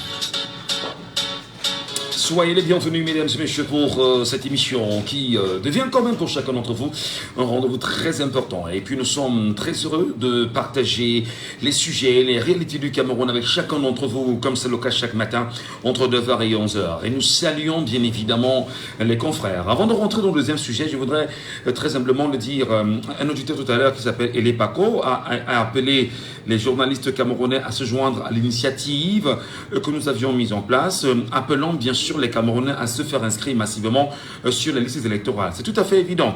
Mais je voudrais dire à mon frère Elepako, monsieur Elepako, vous savez, lorsqu'on parle de morcellement, lorsqu'on parle de division, lorsqu'on parle de division bien évidemment des peuples aujourd'hui, le Cameroun et même les corporations connaissent ces réalités. Je me suis toujours présenté comme étant un journaliste qui est dépouillé de tout complexe. Que tu m'aimes, que tu ne m'aimes pas, je fais ce que c'est fait et puis j'avance. Alors, j'ai fait cette interpellation par une fois, par deux fois. J'ai dit toujours à mes confrères, ça ne sert à rien de jouer les stars, ça ne sert à rien de jouer les gars, les vedettes. Ça ne sert à rien parce que les problèmes du Cameroun, nous connaissons nous aussi les mêmes problèmes. Beaucoup de ces confrères, journalistes et animateurs de radio et télévision, non, c'est-à-dire que c'est des locataires tous. Tous des locataires. Sauf quelques-uns des patrons qui ont leur radio aujourd'hui, qui ont quand même peut-être, qui sont sortis un peu de ce cadre de souffrance et chacun se bat bien évidemment à avoir sa petite maison. Tous sont des locataires. Tous n'ont pas d'avenir. Je dis bien, il n'y a pas des journalistes camerounais.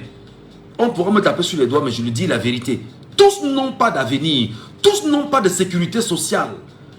Tous, c'est-à-dire que tous vivent de ce qu'on appelle le gombo. C'est-à-dire qu'on a appris qu'il y a une couverture médiatique, on court chercher 5 000 ou 10 000. Voilà ce qui anime les journalistes camerounais. Pourtant, nous savons bien évidemment que notre mission, c'est d'informer, c'est d'éduquer, c'est de dénoncer, c'est de créer cette reliance sociale.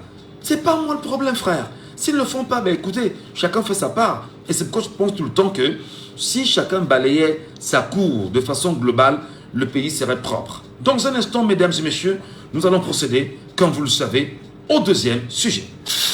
Laissons parler les gens. Deuxième sujet. Et nous sommes bien sûr à 13 jours de la célébration de la fête de l'unité nationale au Cameroun. Unité nationale est base véridique d'un projet de vivre ensemble. Unité nationale est base véridique d'un projet de vivre ensemble. 52 ans après, quelle est la lecture du peuple camerounais? Unité forcée ou renforcée par des mécanismes particuliers. Sentiment de vivre ensemble et de fraternité nationale, le renouveau a-t-il construit depuis son arrivée un idéal social pour les peuples camerounais francophones et anglophones? Que célébrera-t-on en faisant le bilan de l'actuel état ou de l'état actuel du climat toujours tendu entre le Cameroun occidental et le Cameroun oriental? Du référendum engagé par Amadou Ahidjo en 1972 aux accords de Fumban, l'histoire d'une crédibilité des actions, des faits et de l'avenir voulu en ces temps-là ne s'impose-t-elle toujours pas à date? Madame, Monsieur, bienvenue à chacun d'entre vous. Nous en parlons tout de suite et maintenant. Laissons parler les gens, libérons la parole. Nous libérons la parole. Nous vous la donnons. Vous analysez naturellement la fête de l'unité au Cameroun. C'est dans 13 jours. Qu'est-ce qu'on célèbre réellement?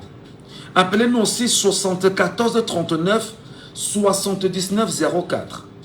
6 74 39 79 04 ou le 6 59 92 48 83. Mais à côté, pour ceux qui nous regardent sur Facebook, appelez-nous au 6 91 98 60 98 via WhatsApp. Et même si vous êtes au Cameroun, c'est le WhatsApp de l'émission. 6 91 98 60 98, nous vous écouterons. Dans 13 jours, nous célébrons la fête de l'unité nationale. Ce sera le 52e anniversaire. Terrain Fondia. C'est assez fort quand même. 52 ans déjà de l'unité nationale au Cameroun.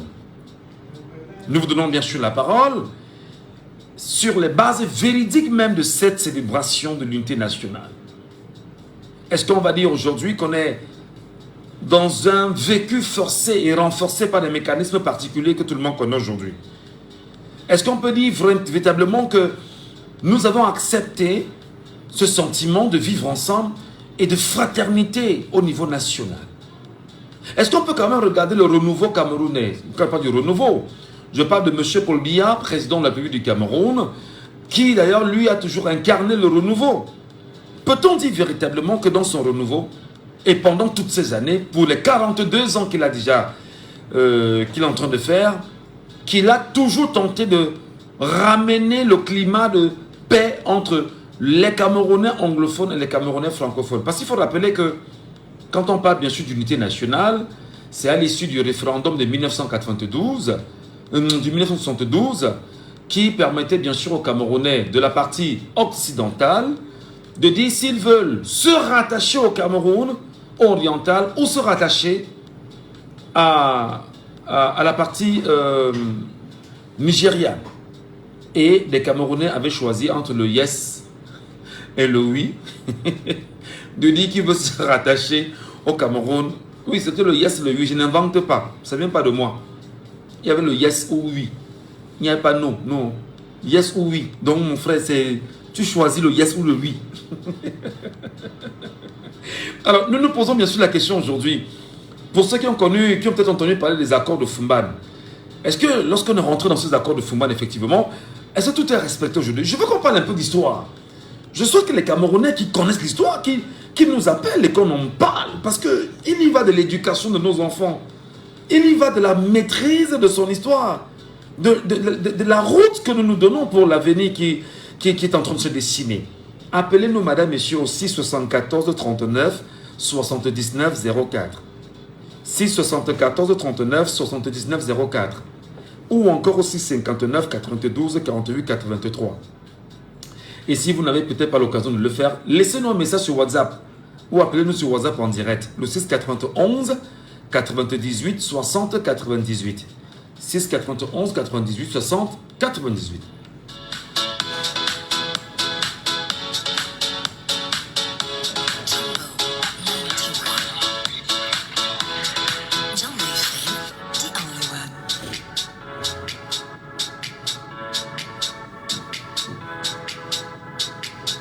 Nous espérons que les Camerounais pourront bien comprendre l'essentiel de ce sujet. Nous souhaitons qu'ils comprennent. Nous souhaitons qu'ils comprennent. Parce que là, maintenant, nous parlons des choses sérieuses, les Camerounais n'appellent pas. Là, nous parlons bien évidemment de l'histoire du Cameroun. Parce que si vous ne maîtrisez pas votre histoire, vous n'avez aucune chance de comprendre où vous partez. Si vous n'avez aucune chance de comprendre votre histoire, vous n'avez aucune chance de savoir où vous allez. Et je pense qu'il y a des aînés parmi nous, des grands frères, des papas, des mamans, qui maîtrisent l'histoire du Cameroun là. Nous, on vous attend là maintenant. Nous souhaitons en parler avec chacun d'entre vous. Parce qu'on ne pourra pas, on ne peut pas avoir le savoir et le garder pour soi-même. On est d'accord? Tout en rappelant bien évidemment que le problème anglophone est connu. Pour ceux qui sont encore au Cameroun avec nous. La question du fédéralisme est connue. Pour ceux qui le savent. Mais maintenant, il faut quand même revenir. Si vous ne m'appelez pas, moi je vais vous raconter l'histoire. Hein. Si ça ne vous dérange pas. Moi je vous parle de ça. Mais je vais rentrer d'abord dans les réalités portées autour du problème anglophone. Et je vais peut-être lire pour vous un texte ce matin. Le oui ayant remporté la majorité à ce référendum de 1972 sur l'acceptation oui et le refus non pour un rattachement au Nigeria, tout était fin prêt pour un mariage avec le Cameroun occidental pour deux raisons. Premièrement, le Southern Cameroun est géographiquement très petit pour former un État. Deuxièmement, le référendum du 11 février 1961 avait connu la victoire du oui pour une réunification du Cameroun. On l'appelait à l'époque pour rassembler les deux pays. L'opinion sera donc surprise qu'à la place de cette table ronde, on organisa plutôt une conférence dite constitutionnelle à Fumban du 17 au 21 juillet 1961. Cette conférence est aujourd'hui considérée par certains observateurs avertis comme étant celle qui a vu naître le problème anglophone. Auditeur en ligne, allô, bonjour. Ah, une fois de plus, bonjour. C'est Félix qui revient, je suppose. Hein?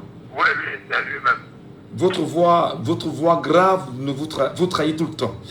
Félix était en train de lire un corpus afin de faire comprendre aux Camerounais que tout est parti bien évidemment du problème anglophone, du rattachement du Cameroun anglophone au Nigeria, ou la volonté de ce rattachement du Cameroun anglophone au Nigeria ou au Cameroun francophone. Dans quelques jours, on célèbre l'unité nationale, Félix. Qu'est-ce qu'on célèbre véritablement en l'état actuel des clivages que le Cameroun connaît? Non, réalité, ce n'est pas l'unité nationale qu'on célèbre. Et puis on donne la grande partie de cette cérémonie à l'armée. Donc c'est normalement l'armée uniquement qui devait décider. Absolument. Ça c'est la fête de l'armée. Oui. Ce n'est pas l'unité nationale. Est-ce que nous sommes unis? Nous ne sommes pas unis. Parce qu'il y a un problème. Mais quand vous dites que nous ne sommes pas unis, on pourra vous taper sur les doigts en vous disant que on célèbre l'unité depuis le 20 mai 72. Non, c'est une unité de passage. Parce que notre véritable unité a été en le 1er octobre 1961. Oui. Là où les anglophones et les francophones se sont mis ensemble pour former la République. La République, c'était à l'époque la République la République du Cameroun. Il y avait le Cameroun occidental et le Cameroun oriental. Il y avait...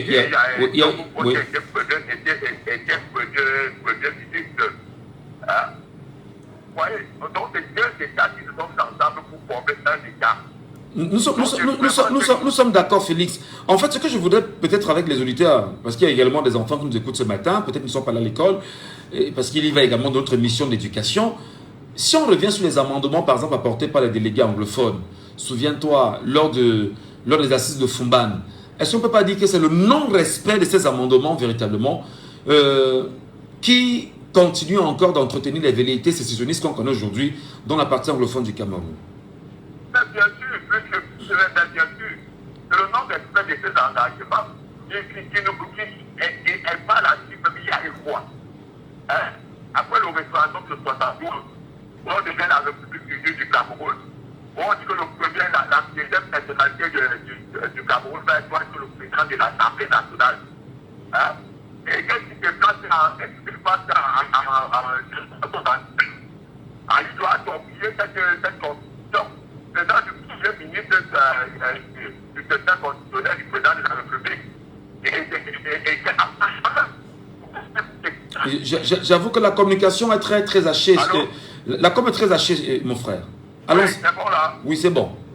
Oui, plus qu'en 72, on dit que la République unie du Cameroun, la deuxième, c'est la première personnalité est anglophone, c'est francophone.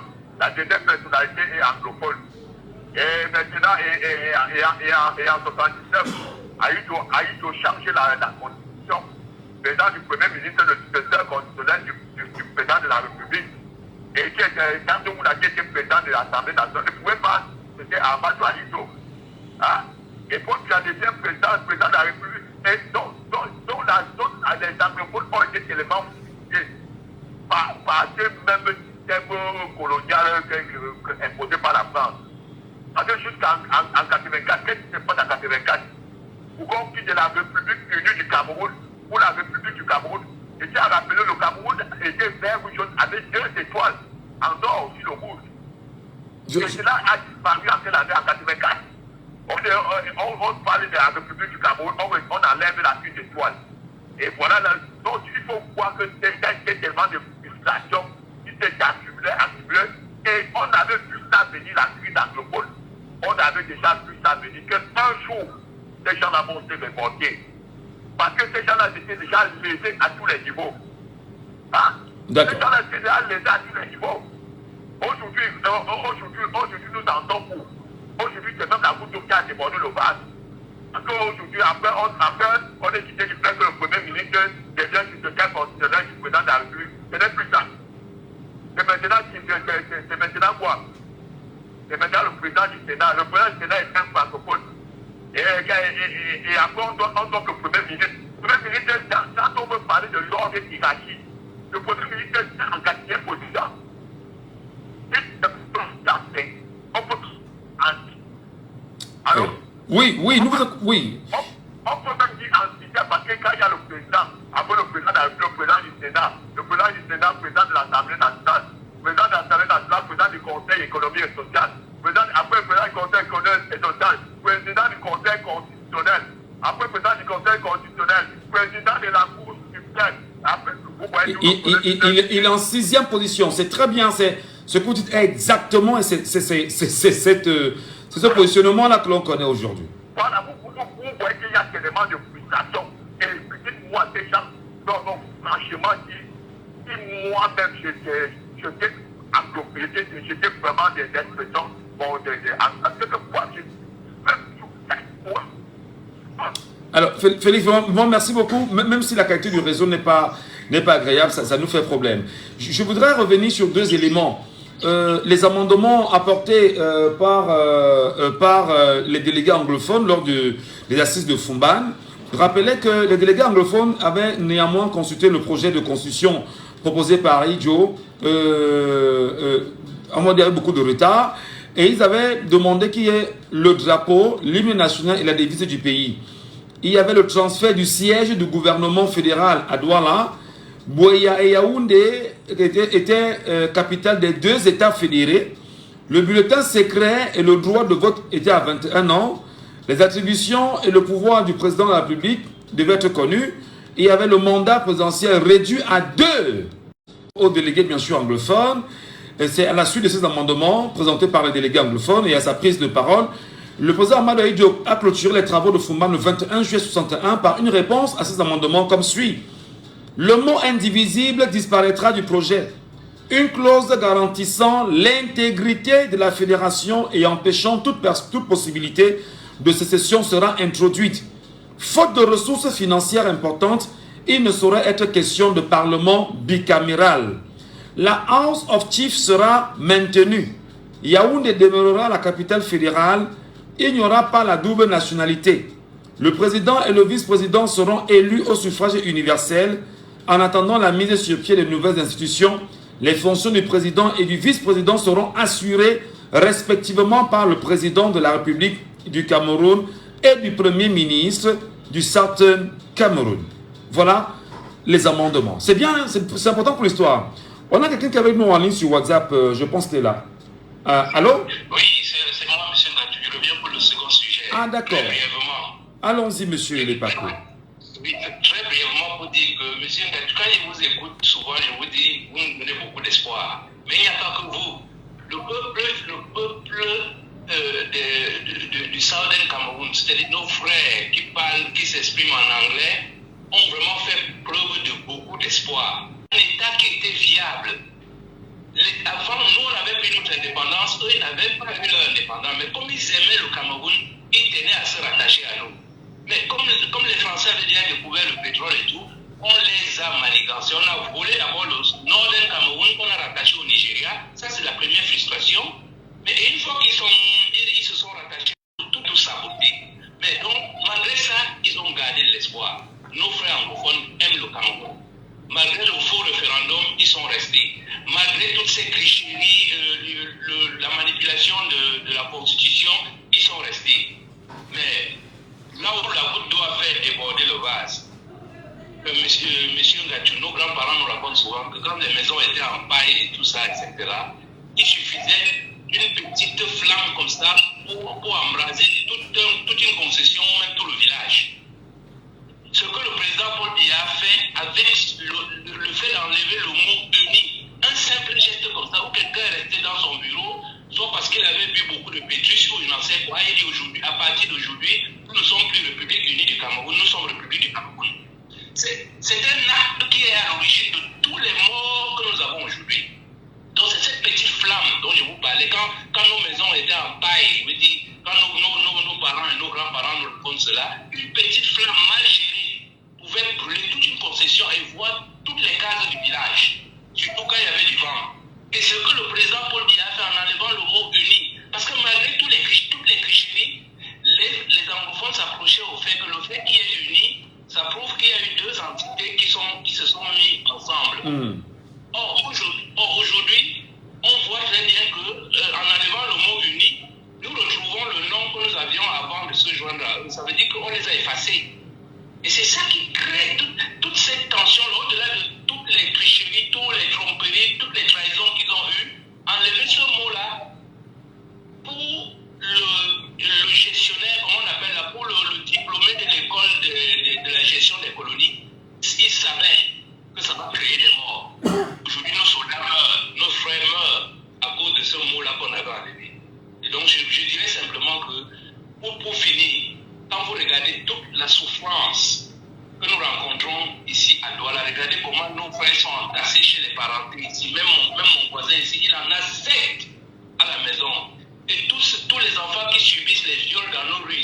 et tout, ce sont des enfants de la zone anglophone. Ce n'est pas pour envenimer les choses, mais c'est pour dire qu'il est temps que nous prenions nos cartes d'électeurs, que nous mettons à la tête de notre État quelqu'un qui va aller là-bas et s'asseoir en 3 jours, nous régler ce problème-là. C'est pas normal que nous nous tuions entre nous. C'est pas possible. C'est vraiment pas acceptable.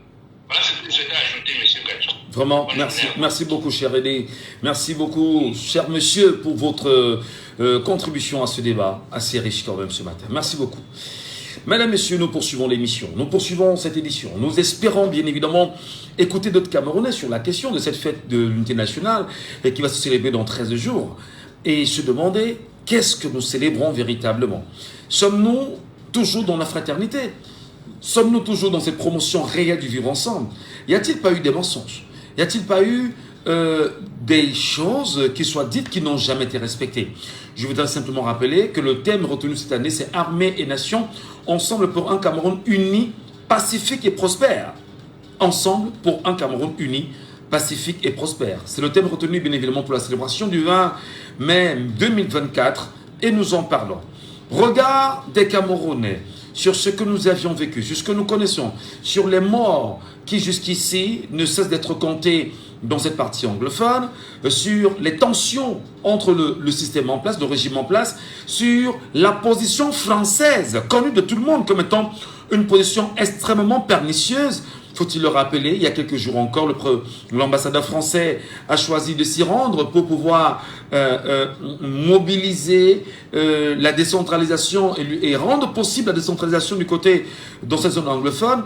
Et comment en venir naturellement à une réalité qui permettrait aux Camerounais de parler d'une seule et d'une même voix d'unité nationale. Devrait-on revenir dans les accords de Fumban? Devrait-on reposer sur la table ces accords-là? Devrait-on au moins nous dire que ce qui n'avait pas été fait hier, il faut revenir là-dessus et le faire?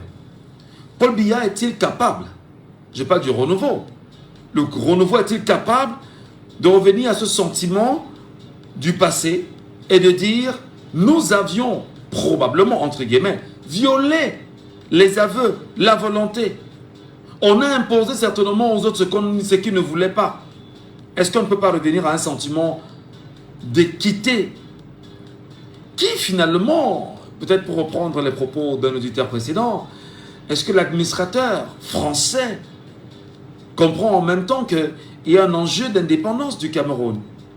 Ou serait-il réellement au service de cette France-là en refusant d'écouter les voix de ce Cameroun? 674 39 79 04. On essaie d'analyser ensemble.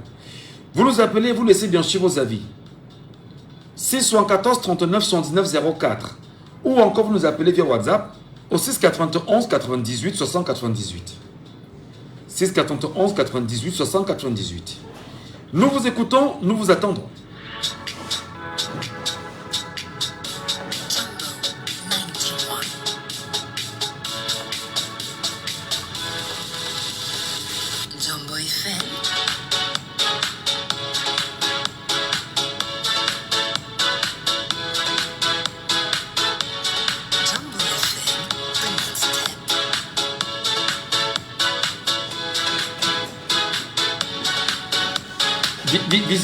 Visiblement, le sujet ne parle peut-être pas aux Camerounais. Ou les Camerounais estiment que c'est peut-être pas le moment d'en parler, je ne sais pas trop, mais nous en parlons parce qu'il s'agit de notre histoire. Il s'agit de notre histoire, de notre actualité. Il s'agit bien sûr de l'avenir que nous voulons pour le Cameroun. Prenons l'auditeur en ligne. Allô, bonjour. Il est parti. Insistez en nous appelant au 6 74 39 79 04. Le but n'est pas de remuer le couteau dans la plaie, parce que nous savons qu'il y a beaucoup de colère, il y a beaucoup de mécontentement. Le but, c'est pas ça. Le but, c'est d'en parler. Le but aussi, c'est justement parce qu'il faut en parler, il faut donner et toujours promouvoir des solutions pour que le vivre ensemble que nous chantons chaque jour soit réel quand même.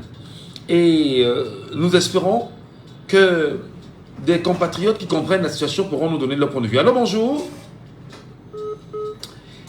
Il faut insister, hein. Je ne sais pas, est-ce que la ligne est bonne, Perron Fondia?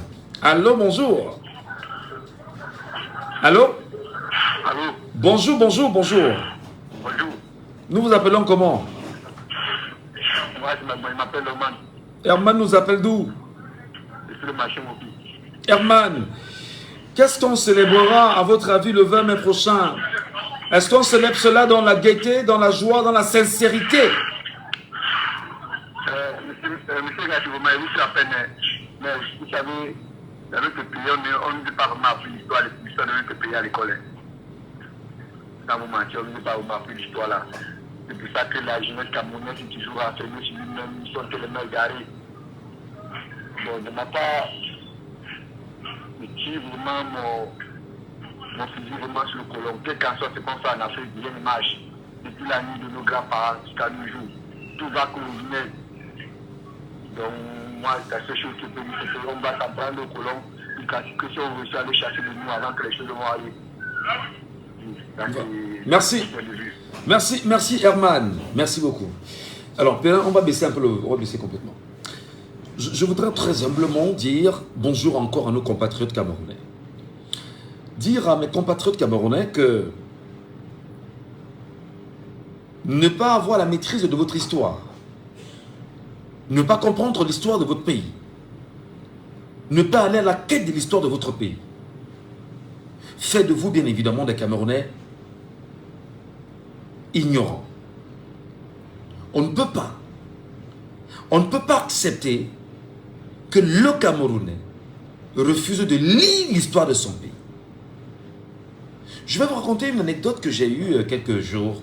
Je suis allé dans un coin très réputé à Douala où on vend des livres. Attends, Père, il faut attendre. Je suis allé dans un coin à Douala où on vend des livres.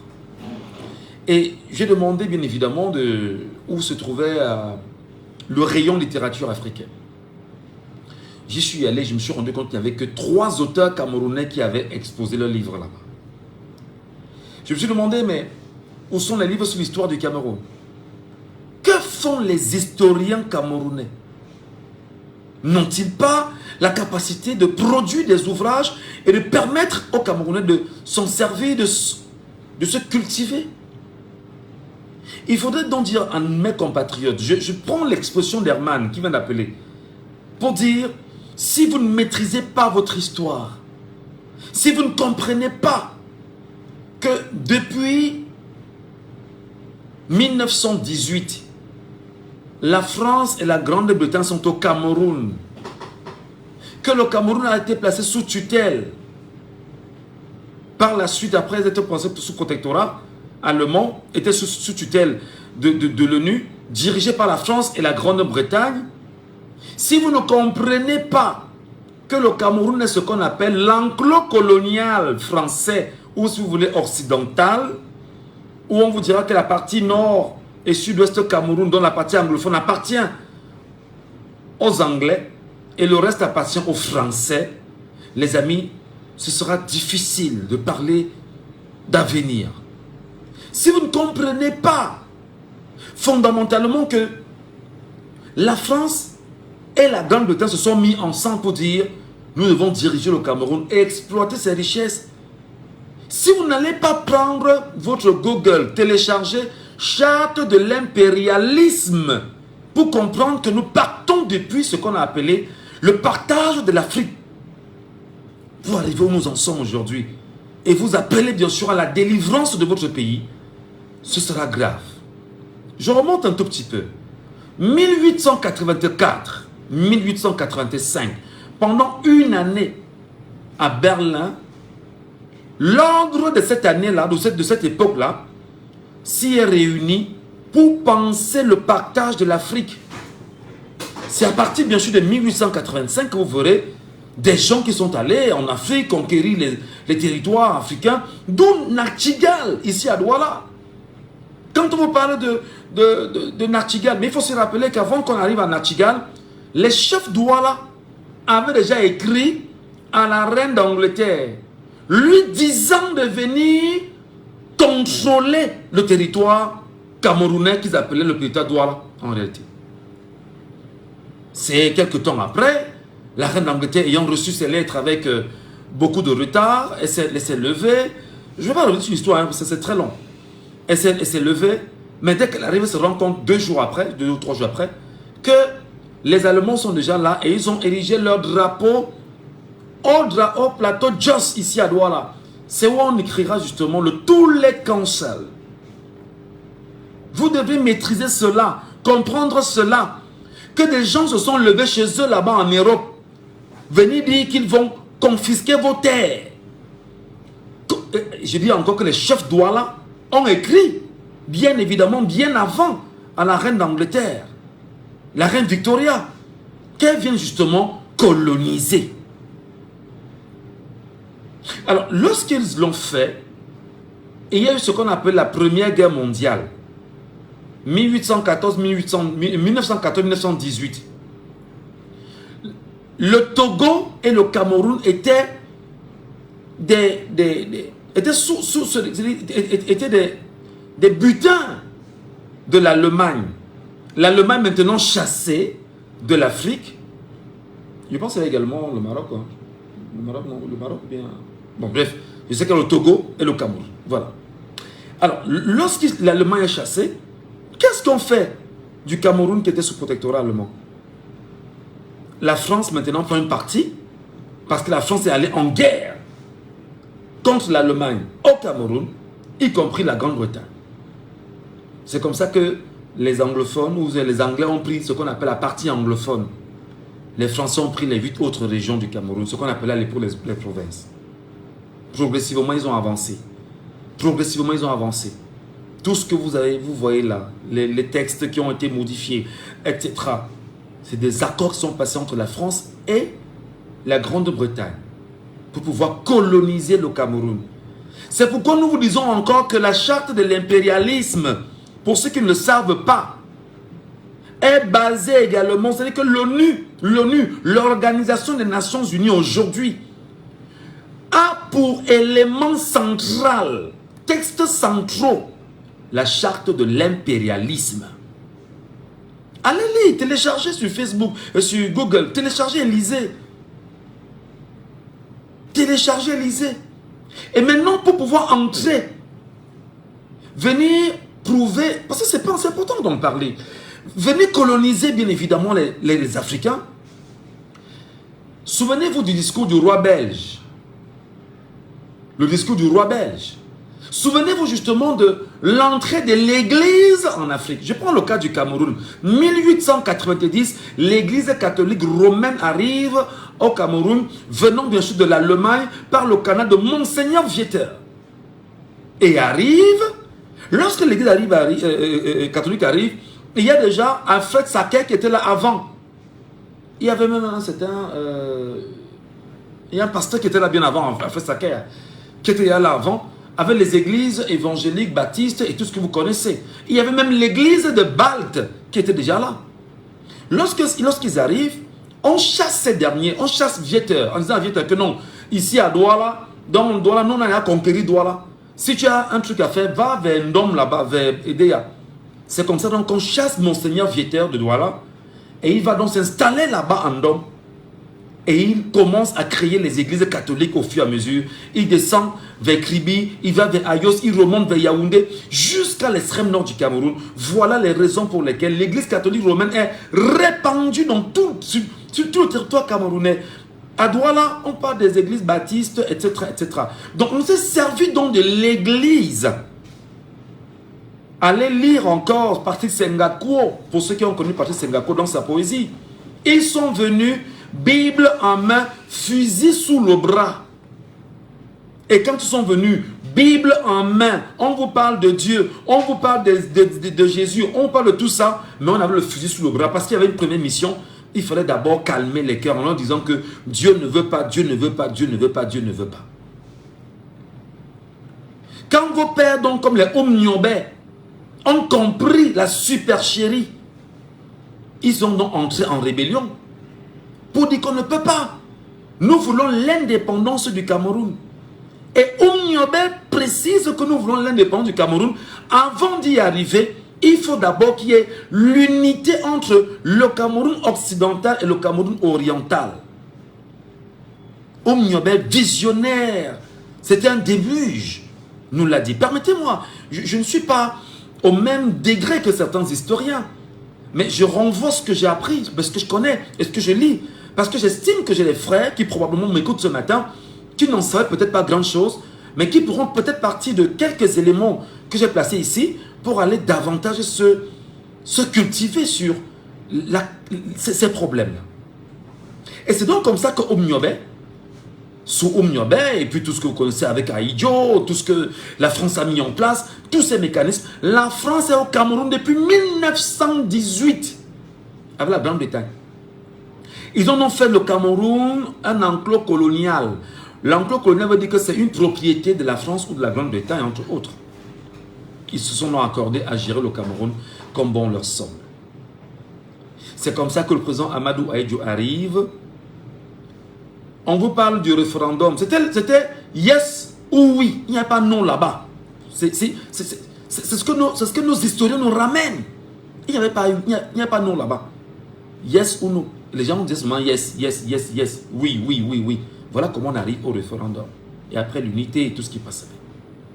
Mais maintenant, Django Fontia s'est rendu compte d'un certain nombre de choses. Lui aussi, par la suite, a été très outré. S'est rendu compte qu'il y a même eu beaucoup de mensonges. Mais qu'est-ce qu'on peut faire devant une France qui est mensongère? Une France qui est oppressive. Une France qui n'a laissé pour seul héritage que le vol au Cameroun. Vol, mensonge, oppression.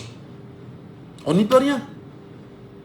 Alors, les peuples ont vécu dans l'oppression, permanemment. Pendant toutes ces années. Lorsque 1961 arrive, le Cameroun oriental, la partie francophone est indépendante. La partie anglophone ne l'est pas encore. En 61, justement, la partie anglophone est indépendante. On a vécu, on a évolué. Mais nous sommes quand même en train de nous demander aujourd'hui, mais quand nous allons célébrer la fête d'unité nationale, nous célébrons quoi? Quand nous savons qu'il y a des milliers, c'est-à-dire des centaines de milliers de Camerounais de la partie anglophone déplacés. Quand nous savons bien évidemment que cette partie est riche en pétrole. Quand nous savons que la mainmise française est présente sur le Cameroun. Quand nous savons en même temps que ceux qui sont aux affaires sont des sous-préfets de la France. Qu'est-ce que nous célébrerons? Naturellement, nous célébrerons armée et nation. L'ensemble pour un Cameroun uni, pacifique et prospère. C'est ce qu'on va célébrer. Mais c'est quoi le contenu? Qu'est-ce que les gens vont retenir? Non pas d'unité nationale. Pourquoi ne pas s'asseoir? Appelez un gars comme Abouam Machoyi que tout le monde connaît. Appelez Paul Biya qui était rapporteur à un moment donné, lorsqu'il y avait des velléités de cette histoire-là, de s'asseoir et de dire, qu'est-ce qu'on avait décidé? Nous qui maîtrisons le dossier, qu'est-ce qu'on peut faire pour que nos compatriotes vivent dans l'unité réelle? Nous j'étais venu d'appeler là, vous avez suivi, qui vous parle naturellement des positions. On a le premier Camerounais, c'est le président de la République. Deuxième personnalité camerounaise, c'est le président du Sénat. Niad Dufendi Marcel de mon village, à Banganté. Troisième, Cavalier Yege Djibril, il est francophone. Tous sont des francophones. Quatrième, le président du Conseil économique et social, Luc Ayan, il est francophone. Cinquième, le président de la Cour constitutionnelle, Clément Atangana, il est francophone. Ça c'est le quatrième. Le cinquième, le président de la Cour suprême. Le sixième vient le premier ministre du Cameroun. Je voudrais même encore avec vous dire que oui, effectivement, consultons la constitution du Cameroun. Dire en même temps que dans la constitution du Cameroun, effectivement, qui nomme le premier ministre, c'est le président de la République du Cameroun. Qui nomme le premier ministre. Qui nomme les ministres au Cameroun? C'est encore le président de la République qui nomme les ministres au Cameroun. Et maintenant, le premier ministre est appelé chef du gouvernement. Il ne décide en rien sur la vie d'un ministre. Tu blagues, on te dit que ce n'est pas toi qui m'as nommé. C'est pas toi qui m'as nommé. Tu m'as nommé, tu me parles en tant que quoi? En tant que qui? Voilà comment de façon réelle on a réduit, on a diminué. Et c'est ce qui a provoqué à un moment donné le courroux de pas mal de Cameroun. Parlons, disons des choses bonnement. Pourquoi nous pensons donc aujourd'hui qu'il faudrait que les Camerounais prennent conscience de leur histoire? Je ne vous ai parlé que d'un pan, parce que s'il faut rentrer dans les profondeurs, c'est très long. On n'a pas toute la journée, on a un temps d'antenne très réduit. Il faudrait donc que les Camerounais aujourd'hui comprennent que lorsque nous vous demandons d'aller vous inscrire sur les listes électorales, c'est parce qu'il faut penser l'indépendance du Cameroun. C'est parce qu'il faut penser la rupture avec la France-Afrique. La France-Afrique, c'est quoi? Paul Biya aux affaires, il répond de la France. Lui-même vous a dit récemment, je vais rendre compte de l'organisation du grand dialogue au président français Emmanuel Macron. Il n'est que là pour ça. Il n'est pas là avec vous. C'est la France qui décide. Donc si toi tu ne comprends pas que tu dois aller voter et décider, c'est-à-dire que tu votes d'abord, donc tu t'inscris d'abord, tu votes par la suite, tu surveilles ton vote, tu défends justement ta victoire et tu proclames ta victoire. Tu te lèves comme Camerounais pour le faire, mon cher frère, ma chère soeur. Ça veut dire en réalité que si tu ne le fais pas, tu es complice de ce que le Cameroun est en train de vivre aujourd'hui. C'est-à-dire que maintenir le Cameroun dans le statu quo de la France-Afrique qui nous impose sa monnaie, nous impose sa langue, nous impose de... C'est-à-dire que les marchés publics nous imposent justement de lui faire le compte rendu de nos réserves chaque année avant qu'on nous donne l'argent pour que ce que vous appelez ça quoi là? L'argent que vous votez chaque année à l'Assemblée nationale pour pouvoir permettre au Cameroun de vivre là. Pourquoi on vous donne cet argent? C'est la France qui vous la donne. Tu dois aller voter pour défendre ton indépendance. Tu dois aller voter parce que tu as compris que tu n'es plus libre.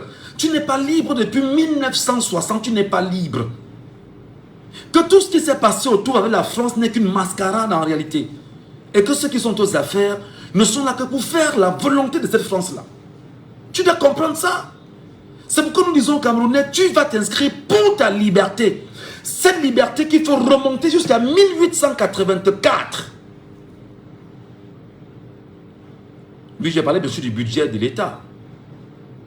1884, on est parti avec la division, le partage du continent africain.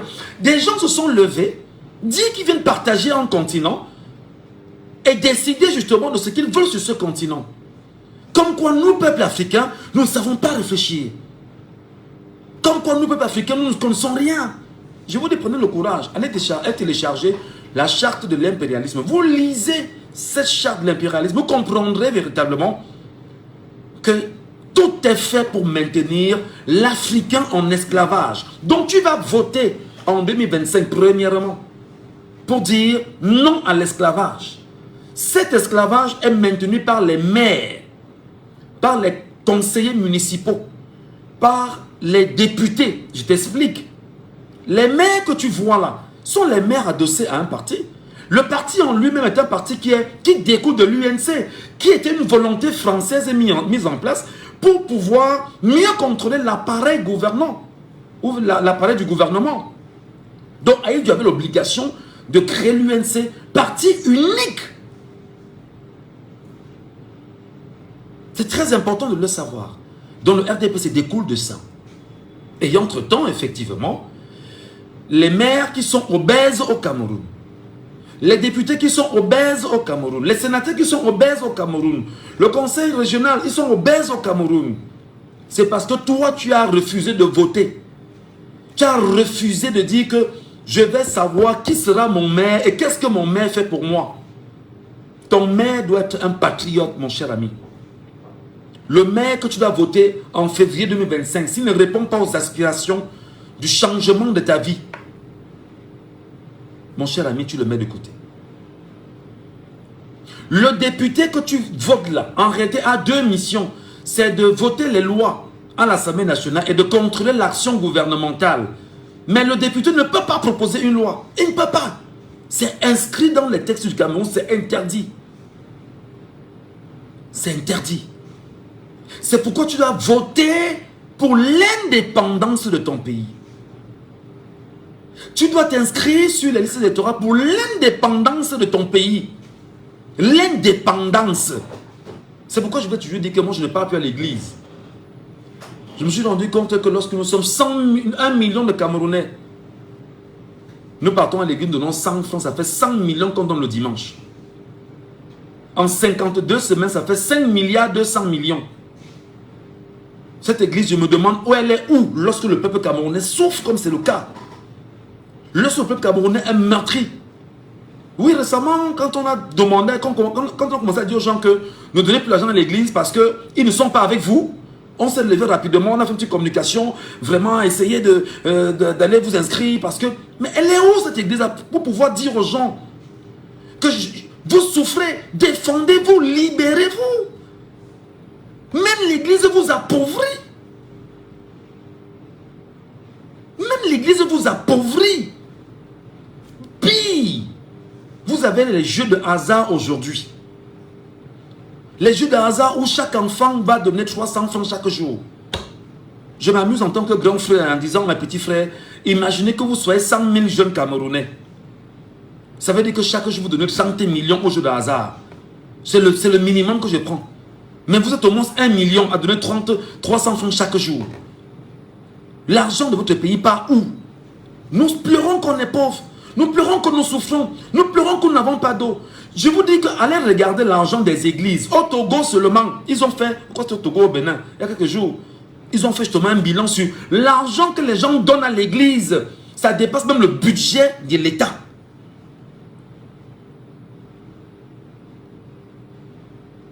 Mes chers compatriotes, c'est pourquoi je vous invite le 24 mai prochain